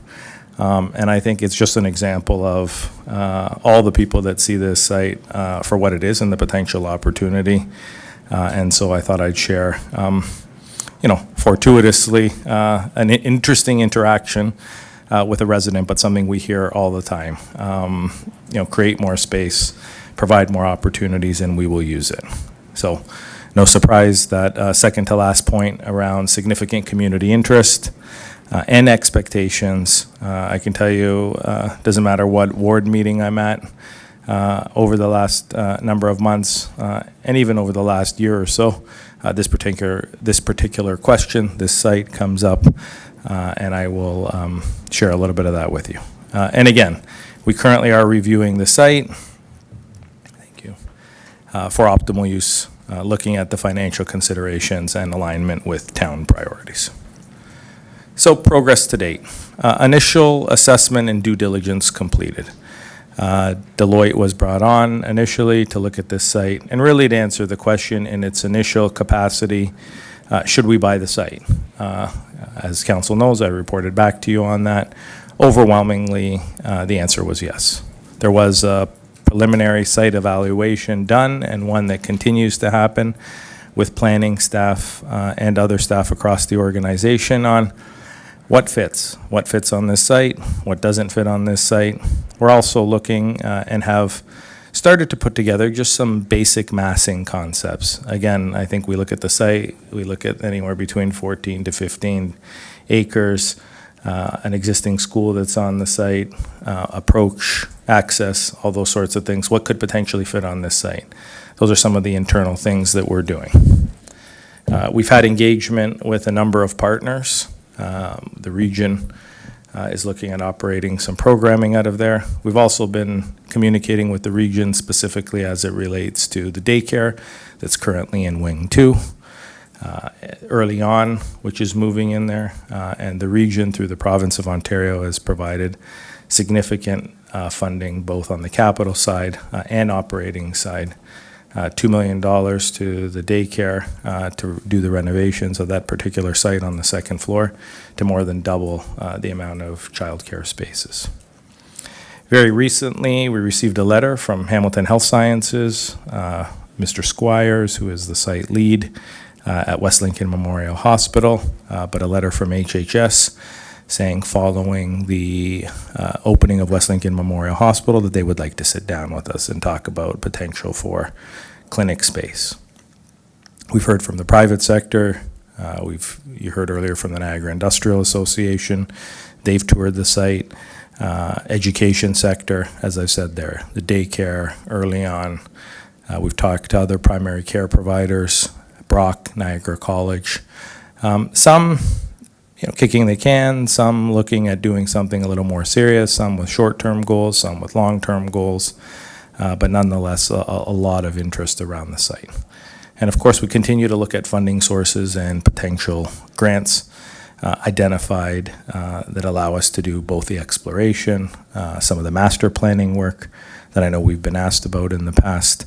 And so what we're continuing to do and looking at next steps is look at the financial review of this particular site, do some modeling and site analysis, and as well some scenario planning for redevelopment options. So I talked to you a little bit about the massing and the concepts we're looking at, but does seniors care on this site make sense? The affordable housing is something we've heard from members of council. Where would that fit? What would that look like? What is the potential size of that? So a little bit of a budget update. You've heard a little bit from Charlotte already on the budget as it relates to BDSS or the former BDSS site. I know a couple of people often ask us, what do we call this building? It really isn't a high school anymore, and that name sits with the DSBN, but we affectionately still call it, we call it a bit of a hub right now, but we do refer to it as the former Beamsville District Secondary School site. So current expenditures that you see before you are focused on operations and maintenance in addition to some of the programming. One of the comments I made at the Ward 2 meeting for those councillors that were there and heard me say when asked about, well, why are we spending money on operations and maintenance? And my comment was no different than what the library does, what we do at the Fleming Center, and what we do in a lot of our buildings. It takes operations and maintenance to run a building. It takes operations and maintenance that includes heating and utilities to run a building. Municipalities, as you've heard me say over the last 10 years, are in the business of providing services, and we have heard overwhelmingly from the public that they want services. I was there today, pickleball was being played and it was full, and actually had an interaction with a user demanding more pickleball space than the 120 hours a week that is already provided across our various facilities. And so, I highlighted the same, my comment remains the same. This building, like everything else, has an operations cost. We try to make revenue, we try to break even, but there are costs that go along with running businesses because we are in the service business. Huge need in the community. Again, I don't think that comes as a surprise to members of council, but there is a balance between providing that service and the cost to do so. Last year, we were in front of you, we were talking about utilities, increased programming, what that would cost. I can tell you, looking at just the statistics today, because I asked for a little bit of this information, we are seeing a 51% increase in the people using our summer camps, our winter programs, our PA camps. And so that is a sign that, as I've said, and I said to 2 or 3 people today, if we could make all 180,000 square feet of that building recreational programming space, we probably would be able to fill it because there is that type of demand, not only in Lincoln, but I would suggest to you across many municipalities. Some of the larger municipalities in Niagara have a lot of enclosed areas, but a lot of the smaller to medium-sized municipalities like ourselves don't necessarily have that. So I think we are seeing overwhelmingly that particular need and that desire from our residents. Charlotte talked to you a little bit about the Infrastructure Ontario loan and how we're paying interest right now. And I want to highlight that next point, and that is that a long-term plan for the site's future use is a critical next step. That is what we want to work on, that is what we have been working on, and that is what we are going to be coming back to council with. Financial feasibility of this new town-owned asset is important, and our objective really is to finalize that long-term plan for both the vacant portion of the lands, which is half of that site, and the lands that include the existing building and parking. So we look to be in front of council in the first part of 2026 with that interim update on the various items, but also to talk to you about what is the structure we want to put around this particular project. And by structure, I mean both internally, but also working closely with council, identifying some council champions, working very closely with what are we going to do with this site, how are we going to continue to engage people, what's the master planning work that needs to happen that I know Councilor Regima has raised. And so I think those are all important elements of what we want to put in place with council and identify how we move forward.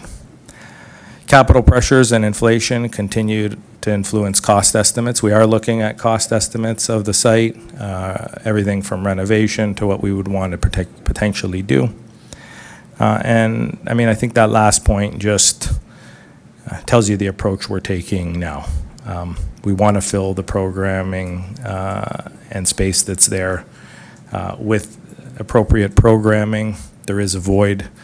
The recreational programming, as I said to you, ranges from early in the morning all the way till 10 at night on some evenings, including weekends. And we're always looking for revenue. It goes without saying that we're focused on taxpayers while evaluating the opportunities. One of the other questions I was asked at that same Ward 2 meeting was, you don't want to just keep spending money on this. Are you going to do something? Our plan is absolutely to pay back that loan. Charlotte received a question earlier, I think, on what is the plan? Do we look at transitioning to a long-term debenture on that? I would tell you our plan is to pay back that loan. Will there be opportunities? May there be other things we look at moving forward? Are there other partners potentially at the table? Absolutely. But I stand by the comment that our goal is to make sure we pay back that loan. We put a plan in front of council and a plan that is both long-term financially sustainable, but at the same time takes into account what our community wants and what we've heard overwhelmingly from the community. So why we can't rush decisions. Some of the stuff I've already touched on, but it is a complex site and it's a large site. And so we have to look at everything from neighborhood compatibility and what we've heard to the appropriate land use permissions, of course, site access, market conditions. This is an interesting one. When we negotiated the purchase price, the market was at a current state, was at a state that is very different than the current state we're looking at right now. So we obviously all know that maximizing value in terms of a per acre sell or anything else right now is not as good looking at the market conditions, and there's a number of external factors that go into that. Partnership potential, the next point. Time is needed to structure and explore potential agreements. As I said to you, we received a letter officially from Hamilton Health Sciences, but they want to wait till the hospital opens next Friday.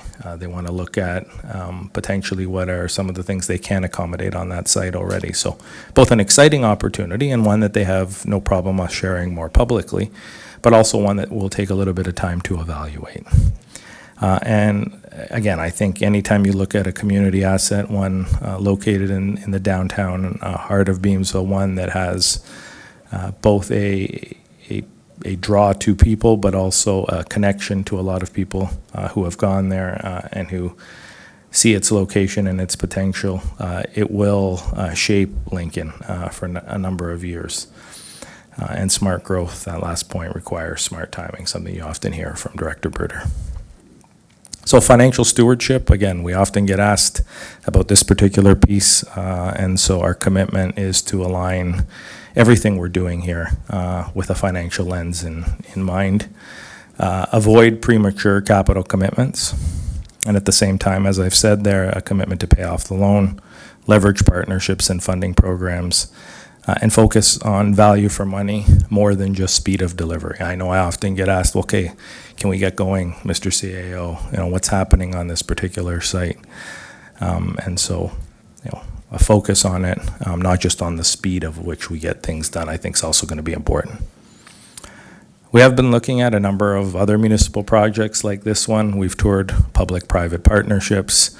And so just some lessons that already we've learned from that in terms of both rushing development without full costing, potentially has, I'll go to the second point first since we're talking budget, unintended tax impacts at times, but also an underutilization of the particular asset. Phasing, planning, and investment get achieved when you have strong partners, when you look at the long-term community benefits, and when we look at operating models that work.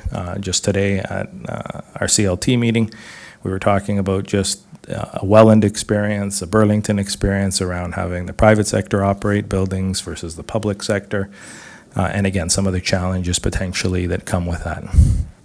So we do believe taking a phased approach to the redevelopment of the site is the appropriate and cautious way forward.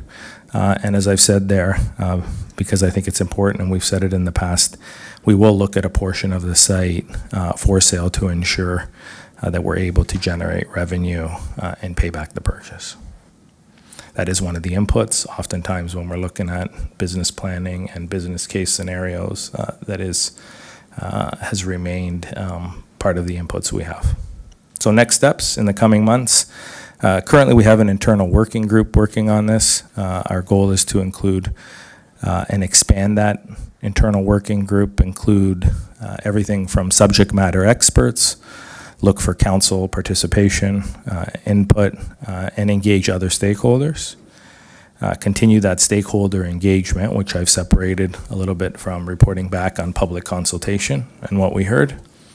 Continue to look at the site itself from a land use and master planning perspective, and just the other planning elements. Continue to investigate and explore affordable housing opportunities and analysis. Establish a list of potential redevelopment scenarios that we would like to come back to council with. Look at funding. And as I've said in that last point, come back to you with a phased implementation. So key takeaways, a little bit repetitive, but it is a critical and generational opportunity. We are not going to be rushed, and we shouldn't be rushed. And the road forward needs to be one that takes into account a balanced approach around the opportunities that we have, what the public expects, and financially sound decisions. That is it, Mr. Chair. Thank you, Mr. CAO. I will now open it up for questions, and Councillor Bernay is going to lead us off. Go ahead, Councillor Bernay. Thank you, Chair Russell. So thank you, Mr. CAO, for the update, and certainly appreciate and respect everything you put in there, all the bullet points in terms of you'll be back in front of council in the first part of 2026, and that we need to be strategic, and we need to take our time. I think most of us should understand that. I'm just wondering if you're in a position to speak. When you talk about, you mentioned about neighborhood compatibility.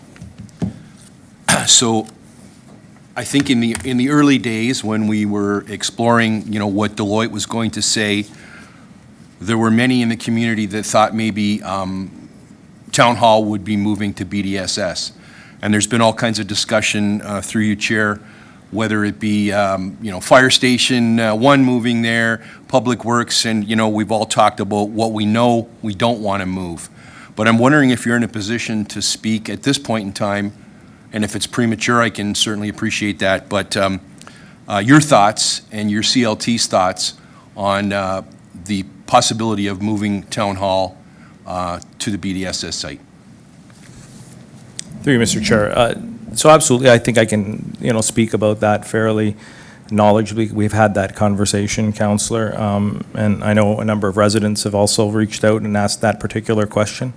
And I think, I'd answer the question the same way. There is no commitment indication that we're looking at moving Town Hall to the BDSS site. There are a lot of complexities with this site, from Public Works and the operations piece of our location here to take into account that probably don't fit. When you talk about neighborhood compatibility, one of the things we've, I think, heard from residents loud and clear is the types of trucks, the types of vehicles, the types of equipment that would potentially come with a move. And what does that look like? And is that really the type of things that the current streets and the current site accommodates for? We've heard the same around fire stations, and I think anytime I get asked that question publicly, I've often said it doesn't make sense for those types of uses to be there, and we've heard loud and clear people don't want those types of uses there. We have looked at potentially exploring the the site for a couple of our administration staff, so municipal law enforcement is currently functioning out of that site. It allows them to be close to downtown Beamsville, where a number of calls and other things come in, and it provides them appropriate space and some eyes on that particular site. What I rule out, if somebody came to us and said this site that is currently in the industrial corridor and is on the QEW is incredibly valuable, absolutely not. I would come back to you and say we've received an offer for this site and potentially look at other sites. But that current site at BDSS would not accommodate everything we currently have at this town hall. So we would have to look at other potential options and be in front of council on those other potential options. But I think we often talked about what would make sense in a community hub, and having some municipal presence in some of the community hubs we've toured is often what we see. And so sometimes that municipal presence is recreation staff, sometimes it's other forms of community services staff, sometimes it's regional staff. And I think we're looking at all those, but by no means has there been any commitment or public declaration or decision or even recommendation from myself or the CLT on anything related to a town hall move. Through you, Chair, I'm wondering if I could ask an additional question? Of course. Thank you. Through you to the CEO. So, Mike, you've talked about learning from other municipalities, touring other locations like Burlington, and you talk about also this being a generational opportunity. So I'm wondering if you're in a position to speak about, obviously we don't have a real estate arm, within the town of Lincoln, and we don't really have any project managers per se on our staff. So I'm just wondering if you're in a position to speak on, when we're ready to roll this out, what your thoughts are on how we approach, some of those really integral components. Through you, Mr. Chair. I think like any major undertaking, any major project, you need to have people, or a person or people, I will say, that wake up every day thinking about this particular project. And whether that be something like the Fleming Center, which a number of you were involved with, or it be Prudhome's, which is a significant project, or it be anything else, having a dedicated team, dedicated resources is important. That is one of the things I think long-term, or even, I shouldn't say long-term, one of the things in the foreseeable future we need to be looking at as it relates to that site. And that's why I think on one of the slides I highlighted that when I come back to you, I want to talk to you a little bit about a structure that supports the work here, looking at, council champions that I think can also work with us to make sure that this moves forward in an appropriate way, to look at what is that working group. We've had people express interest, we've had people reach out who want to be involved in this particular project. But I also get right now, the economy is where it is. We have some financial challenges, and it's not a Lincoln issue, it's just an issue across numbers of municipalities. And so if we do look to do something at this site, maybe something else isn't getting done across the municipality. It is about prioritization. I think we often say that, yet we still come back to you with a work plan because you want to see everything else also done. If we're going to do BDSS and the BDSS site, then maybe it means other things don't get done.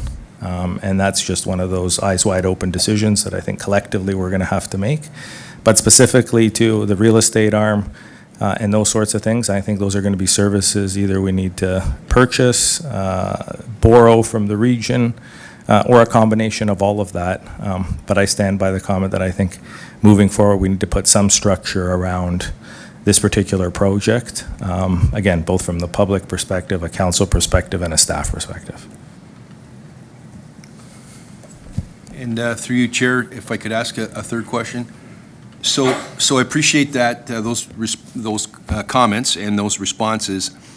So I guess my last question would just be, Mike, it's great that you're going to come back to this council in the first part of 2026. I'm just wondering, you hear it everywhere you go. People are talking, saying what's going on. We're going to hear it as we come out of budget. So how do we communicate what is the message that we give to the community in the early part of 2026 as we look at this, as we try to make, the appropriate decisions and not rush through this, but to communicate to the greater community that, we might be pumping the brakes, depending on all the things you're talking about here, that we're not going to rush into something and that we're going to take the appropriate steps to make sure that this is a project that it would be a legacy project. How do we look to communicate that to the greater community? Sorry, through you, Mr. Chair. I think I would start by really talking about what we're currently doing on that site. We have animated and brought to life that site and have, as I've said to you, I think the number is added 512 new recreational programming camp spots to that site. You go there on any night and you see people taking advantage of that space. Two of the tours we gave today, we heard from individuals and groups that provide support to youth in that particular space. I think people need to understand we're programming the space, we're looking at offsetting costs, and anytime you look at a redevelopment of a site, especially one of that size, we don't want to rush. Council's identified what your priorities are, I think, for that site. We've heard loud and clear about affordable housing. I often get asked that. I know you get asked that. Councillor, it came up at the Ward 2 meeting. Is there still a commitment to do something there? Absolutely there is. I think the slow, pragmatic approach, while that necessarily isn't the types of language I often use on everything, in this particular case, it is that language. I think we don't want to be in front of you, with a scenario that costs tens of millions of dollars that we can't afford. So let's take our time. Let's continue to engage with people. If we can bring partners to the table like Hamilton Health Sciences or others that potentially have revenue streams and funding and can really create a hub and provide much needed services around healthcare, around youth, around seniors, then I think that's the right approach. And so sometimes in order to go fast or go far, one needs to go slow. Thanks very much for the update, and thank you very much, Chair Russell. Thank you. Thank you, Councillor Bernay. Councillor Miklick. Thank you, through you to our CEO. So with this purchase, I think it's a fantastic social investment. I think it's also a fantastic financial investment. A couple quotes I'm seeing here is why we can't rush. We don't just build for today, we plan for tomorrow. I have to ask, though, time is money with any project or any sort of piece of real estate. So you've detailed some working groups, some plan to come back. We've almost had it for a year now in our possession, and I'm curious what is our expectations on ourselves as far as measurable or tangible goals, accomplishments in either the near term or the long term, and what's the definition of near term or long term? Is this a 20-year project? Is it a 5-year? I'm not sure if we've really asked those questions yet. And if we haven't, I'm asking them now. Through you, Mr. Chair. So I'm trying to figure out, how I tackle, there's probably a number of questions in there, Councillor, in terms of what do we consider near term, long term, what are some tangible KPIs and milestones that I think you would like to see or council would like to see in terms of us coming back. So I would tell you, maybe I'll start with, what is long term and what do I look at this plan as? To me, long term on this plan, and when would I see this site fully being developed? You're probably looking at a 5 to 10 year plan on this site. It isn't something, again, when we look at the complexity of the site, when we look at some of the things that would actually have to happen, it's something that we would rush. Now, could things happen a lot quicker? Could there be funding for skilled trades? Could there be funding for healthcare and healthcare spaces? Absolutely. Does that accelerate parts of the site? Yes, it does. I think it'll probably be a few years before we look at selling off part of the site. And I only say that looking at just what the economic climate, the real estate climate is right now. If we could wait a few years, and yes, there's a cost to waiting. I know you and I had this particular conversation. I think the commitment you have, the key indicator you have, or the line in the sand that you have, is that we have a drop dead date on the IO loan. And I don't want to get anywhere near that drop dead date. And that drop dead date from when we purchased to now is 5 years. So the clock is ticking. We want to be in front of you in 2026. I think a decision needs to be made in 2026.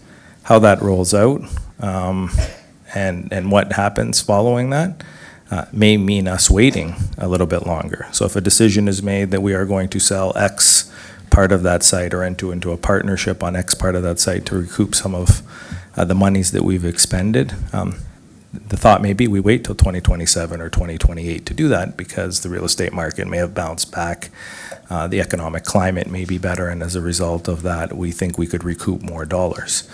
But I think we need to have a plan and a way forward. But again, I don't want to dismiss the fact that this site is currently housing a ton of recreational programming and much needed recreational programming. And so I don't think you want to lose sight of that, because as municipalities, that is the business we are in. We are in the business of providing services, and there is a massive demand. If one thing I heard from the 1,500 now or so people that have engaged with us, both in person, online, and other avenues, is we need more space. Provide more space, and we will absolutely fill that space. And so I don't want council to lose track of that. To me, that right there is a success. A 51% increase in spaces, to me, is a tangible, deliverable, and something that we look at. To me, $2.3 million that the region's investing in daycare spaces and going from 39 to 113 spaces is a success and is a tangible achievement.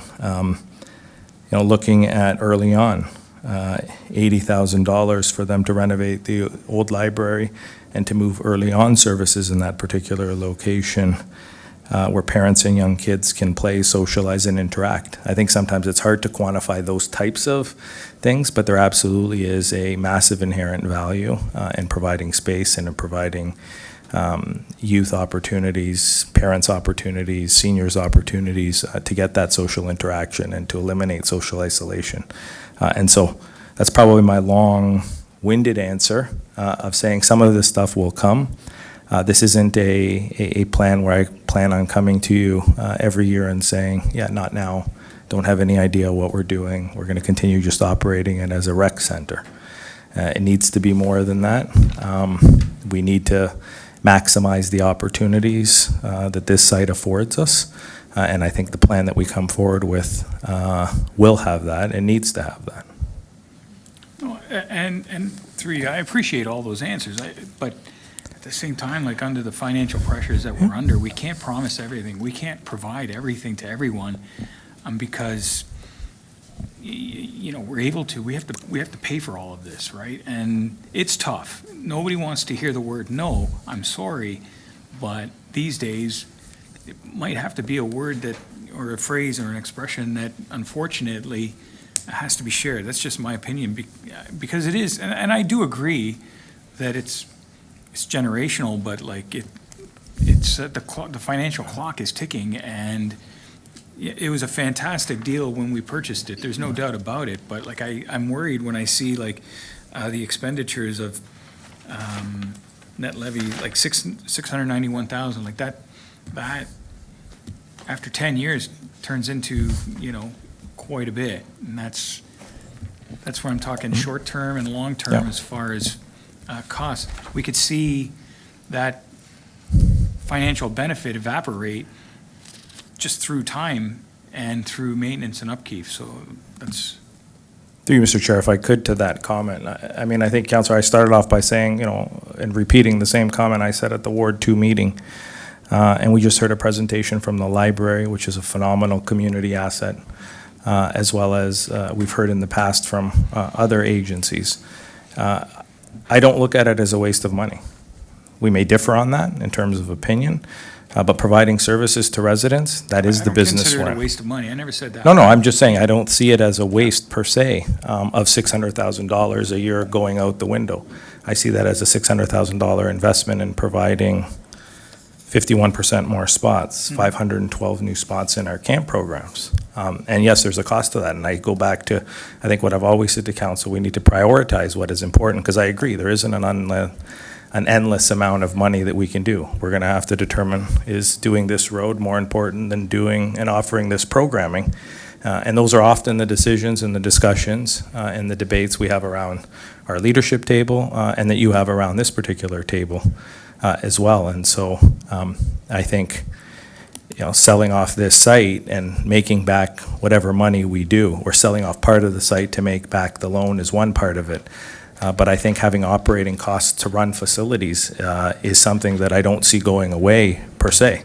If it's not at this facility, it's probably at another facility. The need for space is there. And so whether we look at a redevelopment at the Jordan site, for example, where we would add gymnasium space and we would do some of the other things we've talked about, there's going to be an increased cost to that. I look at the Fleming Center. The operating costs have increased at the Fleming Center from when it was just the Beamsville Arena to now being a joint library, arena, and community facility. And so I think it's important to look at these that way, and I think that's how we look at them. But I understand completely that prioritization will be important. It's just when I look, like, it's a 56.8% increase, and that's concerning. And listen, like, I don't envy the position you're in as the CAO. This is an extremely complicated and extremely challenging undertaking that we're taking on as a municipality. So I do appreciate yourself and your staff working on this, and I'm sure spending a lot of time on this project. And you're right, I agree, and I'm sure we all agree that you only have one chance to do it right the first time. But I just want to make sure, and I want to ensure that the ball is rolling and it's moving at a pace that the public is satisfied with. Before pitchforks and anything like that comes out. So those are my comments. Thank you. Just a point of clarification, Councilor Maker. Do you think that the public, there's a misunderstanding of the services that are currently being offered there, and maybe there's a misinterpretation of the value of what that overhead cost is versus what's actually being utilized at the site? I don't think the public understands or appreciates that there is a cost. I don't know if the public understands or appreciates that cost that's associated with providing these sorts of programs and these sorts of services. It just all happens. And, me and Councillor Bernay met with the pickleball folks for all afternoon discussing pickleball. And we didn't talk to the basketball players, we didn't talk about the volleyball players. There's a lot of expectation that residents are placing on ourselves, and it's tough. I think it's tough to say yes to everyone. That's just my comment. That's the concerns I bring forward. So maybe that's a takeaway for staff to maybe, again, be able to illustrate that, the usage and the costs associated with it, just so that there is an understanding. And there is going to be fluidity to what the end of the product is now to what is going to be 10, 15, 20 years down the road. Absolutely. Like there are the service requirements that are available now or needed now in the community will be vastly different than what they are 10 years, 15 years, 20 years down the road. So we have to make sure when we start setting KPIs and some pillars of direction for staff that we leave some gray area to maneuver within those realms. And perhaps some Plan Bs for not achieving those KPIs or those targets, goals. Through you, Mr. Chair. So a couple of comments. The 56.8% or an increase of $200,000, I get that 56.8 sounds scary. It is a $200,000 increase, but that is also based on the fact that there's been a massive increase in programming on that particular site. And with that programming, there is a certain requirement in terms of the number of camp staff, the number of hours that we need to have. And so I duly noted, Councillor and Chair Russell, your point around, do people know what's happening at that site? Do we need to continue to communicate that and share some of that information? I can tell you the parents in that particular site that use the daycare, the pickleball players, a lot of them know. But yeah, can there be more communication that happens around what's happening at that site and that whole value for money? I think conversation, absolutely. Thank you. Okay. Thank you. Mayor Easton, you're up next. Very much, Mr. Chairman. It's becoming quite clear that there's some models that are going to be implemented here that we may not have used before. We're certainly not using them now. And one of them in particular that I'm hearing a great deal about is the idea of private-public partnerships, which I heard about at the Greater Niagara Chamber Summit. And Councillor Brunet and, well, there were a number of us that were there, but I did attend the session that, where the, there was a discussion about globalization, but it was really from a gentleman who lives in Beamsville, who works in the Consulate General's office, and he is one of those representatives. And he spoke to us at length in our small group about the fact that there was greater expectation at the federal level that there be more active private-public partnerships. I don't think we've heard much about that for close to 10 years. But it seems to be surfacing now. I don't know exactly what that model looks like, but I can see, following a meeting that I had this morning about theater, that there may be public enterprise out there that wants use of this space. Maybe we want programs that we don't have now. I don't know what those models will look like. Rushing is not going to improve the situation, so I certainly support that. Another comment that I would make, and I'd like the CAO to respond to this, is that it could very well be, Mr. CAO, that one of the things that we're lacking right now is competitive models within housing. Everybody is slowed down, everybody is doing nothing. They're all essentially operating from the same songbook. I heard today, when I met with the two representatives from Tokyo on a regional matter, that there are people from other countries that are interested in coming here who specialize in housing, and they operate from a different model, and they're interested in understanding better what the needs are. Maybe that competitiveness will now start to put a little bit of energy behind the lack of action that we have right now. Do you have any comments on that? Through you, Mr. Chair, I'll try to take a stab, and I don't know if any member of CLT wants to jump in, but I think anytime you have competitiveness or an economy that lends itself to more competitiveness, I think that's a positive thing. I think it drives up the value of property. I think it drives up the interest people have, whether it be in your community, in your project. And so I think anytime that type of situation or scenario results, that's a positive thing.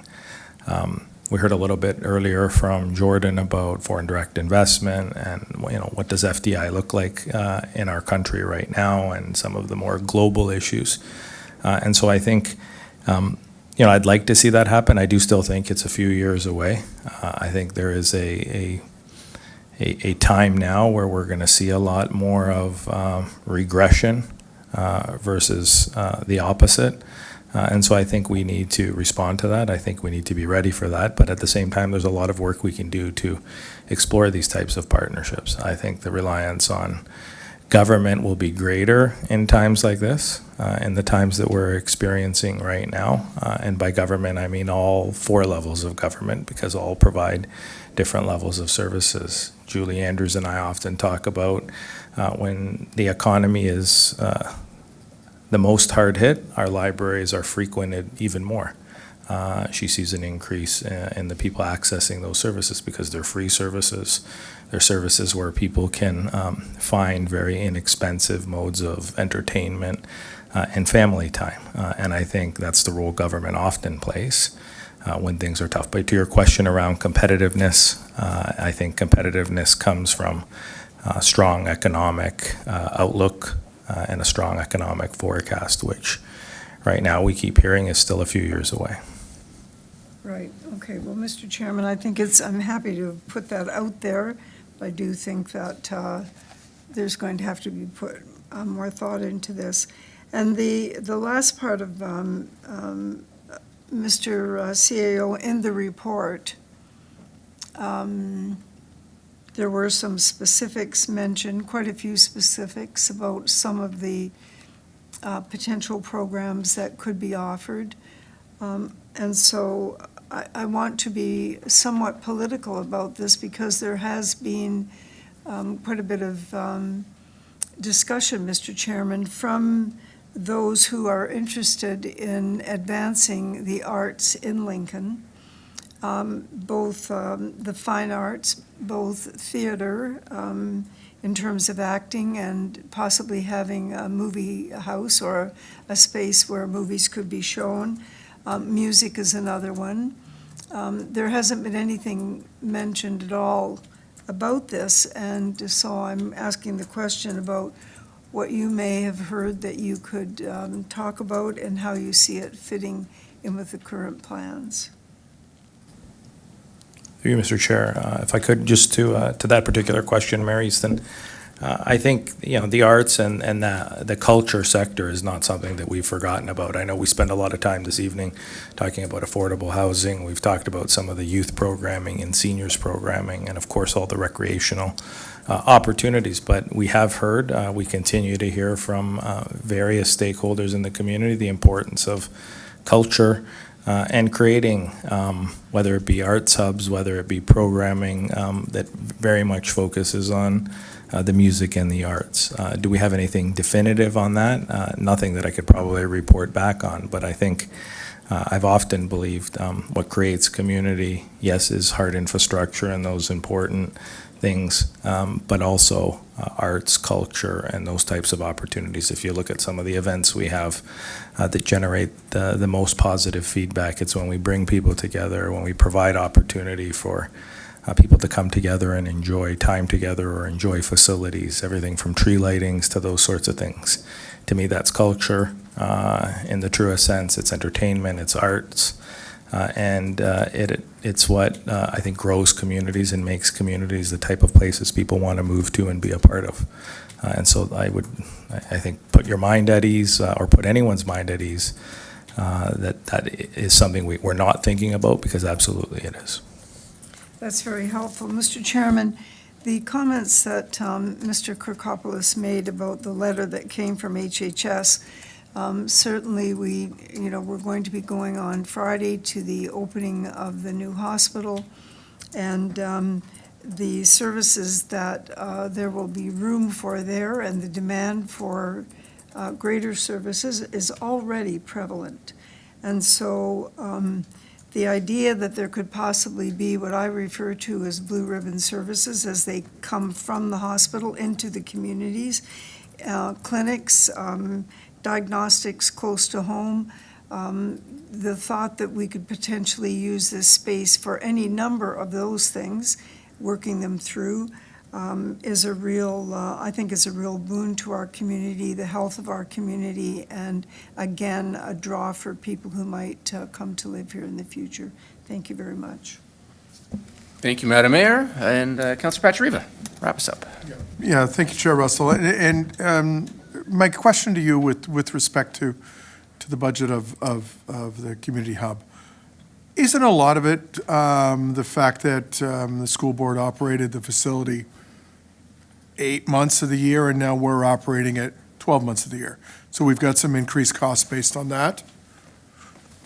Through you, Mr. Chair. Yeah, absolutely. I think part of that is we absolutely looked at, our best estimates in terms of operating the site. But, I don't think that's the only reason. And I think a big part of the reason is the fact when you offer significantly more programming and needing all the things that go along with that programming, from supervision to the utility costs that go along with operating longer hours. I think there's a direct correlation to that. So we heard people wanted space and programming, we provided that, and then there's a cost to that. But absolutely, I think, when you first go into a building, you don't know how successful you're going to be at providing programming. Our staff do a great job. A lot of our camp staff, our summer staff do a great job at providing programming. So these things become more successful, and as a result, there are increased costs that go along with that. So absolutely, part of it is looking at what the school had and trying to do our best homework on that, but also it's the success of the programs and people's desire to have that programming.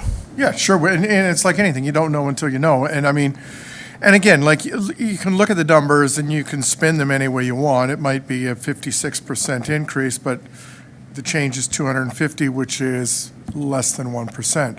Less than 1% on a $35 million asset, I would say is a good spend. I would say that's good value for money.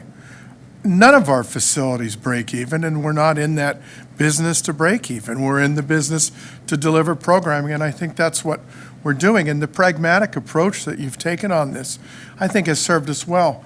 When we talked about this initially, where there was talk of moving town hall there and the fire service, but as you talk to your various community groups, and I know Councillor Brunet and I experienced this campaigning. People are moving to Lincoln, and they need daycare. So I think that's a tremendous asset that, we had that whole conversation with the daycare about, they were worried about getting, losing their space. Well, you've not only accommodated their space, but you've doubled it, right? And things will come, and it's a fluid process. And I'm supportive of this, and the value of an asset won't go down. Price of land won't go down, and we saw what happened before when we deferred projects like Durham and Lincoln. It cost us $750,000. So I'd rather wait and do the things properly and based on a sound business plan. And again, talking with the groups and finding out what they want, because things might shift over time. And, maybe there's an opportunity to do other things too, as things change. But like the mayor said, we'll have a better idea after the hospital opens and the hospital gets running for a year and find out the missed space. So I'm fine with this. So thank you. Thank you, Chair. Through you, Mr. Chair, I mean, just maybe a couple of responses back, although you're looking at me like you don't want me to say anything, so I can also absolutely take myself out of the queue. And, I'm just looking at you, and it's 9:15 p.m., and we still have some agenda to go here. But you go right ahead. No, I was just going to say, if Councillor Mikulik mentioned pitchforks, if I actually increased the cost of ice rate usage, where I would be breaking even, I would have a lot of pitchforks, so would you, of hockey parents who didn't want to pay that. So we massively subsidized hockey and a bunch of other sports and recreational opportunities in our community. And so I just thought I'd leave you with that. I can go sit down by that look on your face. Thank you, Mr. CEO. And thank you, Councillor Petrieva, for that. I thought you were going to quote Field of Dreams there for a second. You were inches away from build it and they will come. You chastised me. So close. So yes. Okay. But thank you for doing that for me. Hey, I could sense it on your tongue. There are no further questions, so I have a motion moved by Councillor Reimer that committee receive and file for information report FN 13-25, an associated presentation regarding the 2026 operating budget, and that committee recommends council adopt the compliance report for expenses excluded from the 2026 budget outlined in Appendix B to this report as a requirement of Ontario Regulation 284 2001/09 under the Municipal Act 2001, and that staff be directed to prepare the annual taxation levying bylaw as required by Municipal Act 2001 upon the setting of the tax ratios and requisition amounts by the Regional Municipality of Niagara and other applicable bodies. I will now ask the clerk to open the vote. Thanks, Chair. And the vote is now open.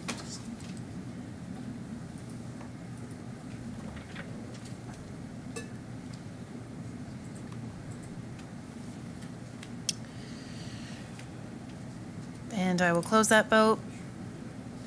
That carries, Chair. Thank you, Madam Clerk, and thank you to all council and staff for sticking with us this long evening. We are now considering item 7.2, Report FN-11-25-2026, Fees and Charges. I believe Director Tunikaitis? Is there any discussion or presentation, or is it just we're considering the report? Through you, Chair, it's just to consider the report. I would say the changes from 2025 to 2026 are highlighted in there.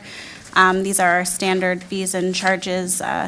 The wastewater budget was provided in the documents, and I'm sure you've had a chance to review them. But I don't think there's too much else that I have to add on this specific report. No, that was fantastic. Do any members of council have any questions or concerns? Oh, Councillor Pachariva? Just a quick one, very quick one, Chair. Through you to Ms. Tunikaitis. Charlotte, when you did that presentation last week and you talked about the difference between the consumer price index and the construction price index, might we, as part of a financial plan going forward, when we get to things around building, could we strive to have the increases match the construction price index? Because if we don't, we might start falling further behind. And that would set up a bit of sustainability going forward. So if you mimic the increases in programming and things like that to consumer price, but building and planning and water, wastewater, if they went construction, which is true, might get a better view and then close that infrastructure gap. All about closing the gap. So just want to get your thoughts on that. Through you, Chair, to the councillor.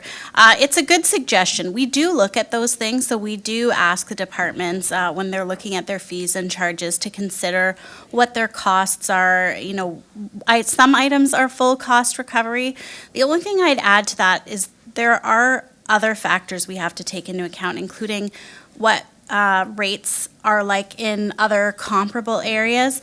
And similar to the discussion about the community hub with the CAO, I think it's, one of the challenges we face and that you face as councillors is sometimes there is the expectation for things that that we do as a government that aren't always full recovery. So it's definitely something we look at and we can continue to look at. It's a good suggestion, but sometimes the reality of the rates that we can get compared to similar rates that are being applied somewhere else next door, for example, that makes it a little more challenging. And then also keeping in mind the services we're providing to the community and wanting to do that at rates that are affordable to them as a whole.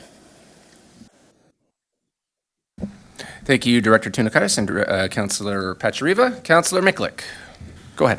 Thank you very much. Through you to our planning department, I'm just trying to, with respect to the extensions to subdivisions or the extensions to condominium agreements, I'll just take condominium agreements, for example, we go through the work, everyone goes through the work to approve a development of some sort, spend a ton of money, try to sell it, try to upzone it, try to upsell it, and it doesn't sell. So now, okay, what do? We just go in and pay $1,762 to get another 2 years.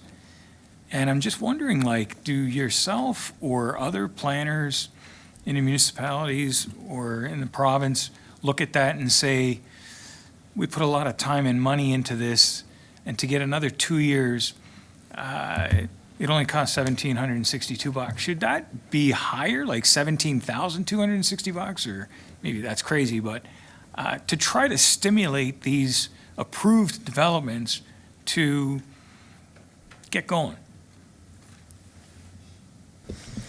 Through you, Chair, to the councillor, I think I appreciate where you're going with that thought, because it makes a lot of sense to me.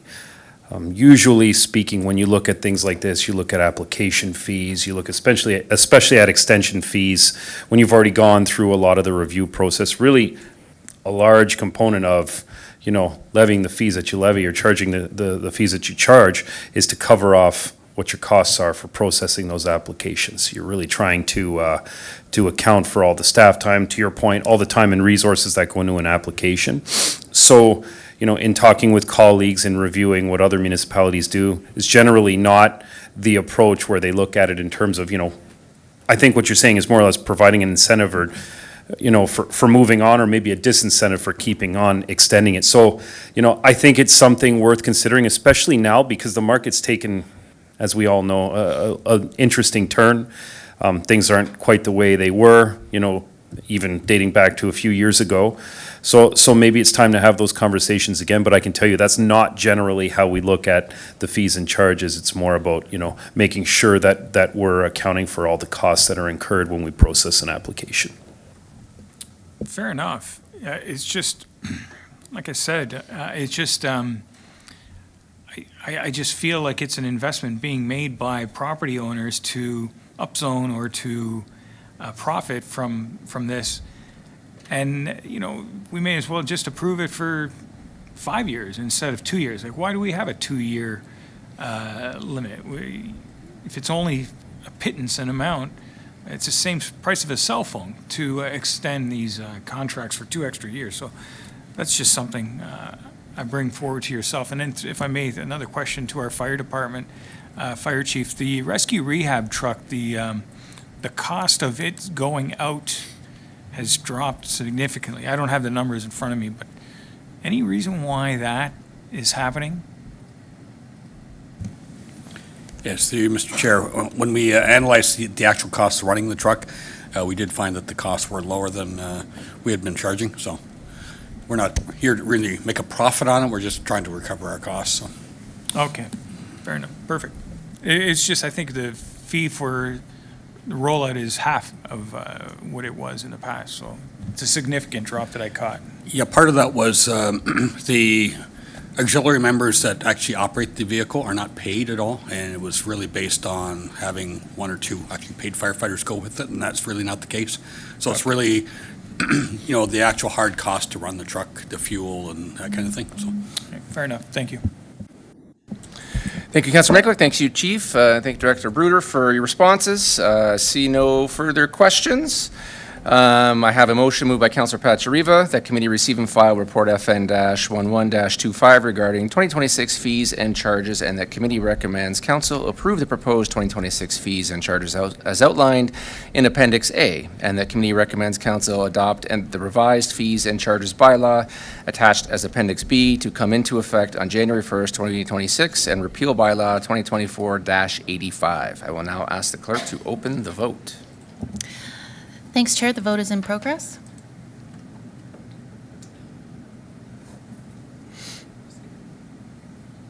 And I will close that vote, and that carries. Thank you, Madam Clerk. We have no more confidential items. Do we have any committee remarks? No? Okay.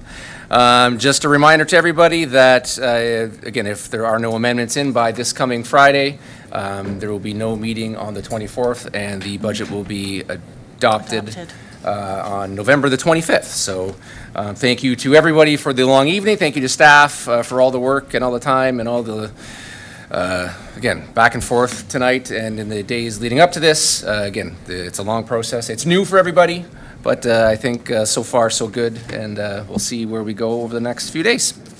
All right, thank you, everybody. Meeting adjourned. Sorry, there being no further business, I call this meeting adjourned at 22:27 p.m. 21:27. You're right. 9:27.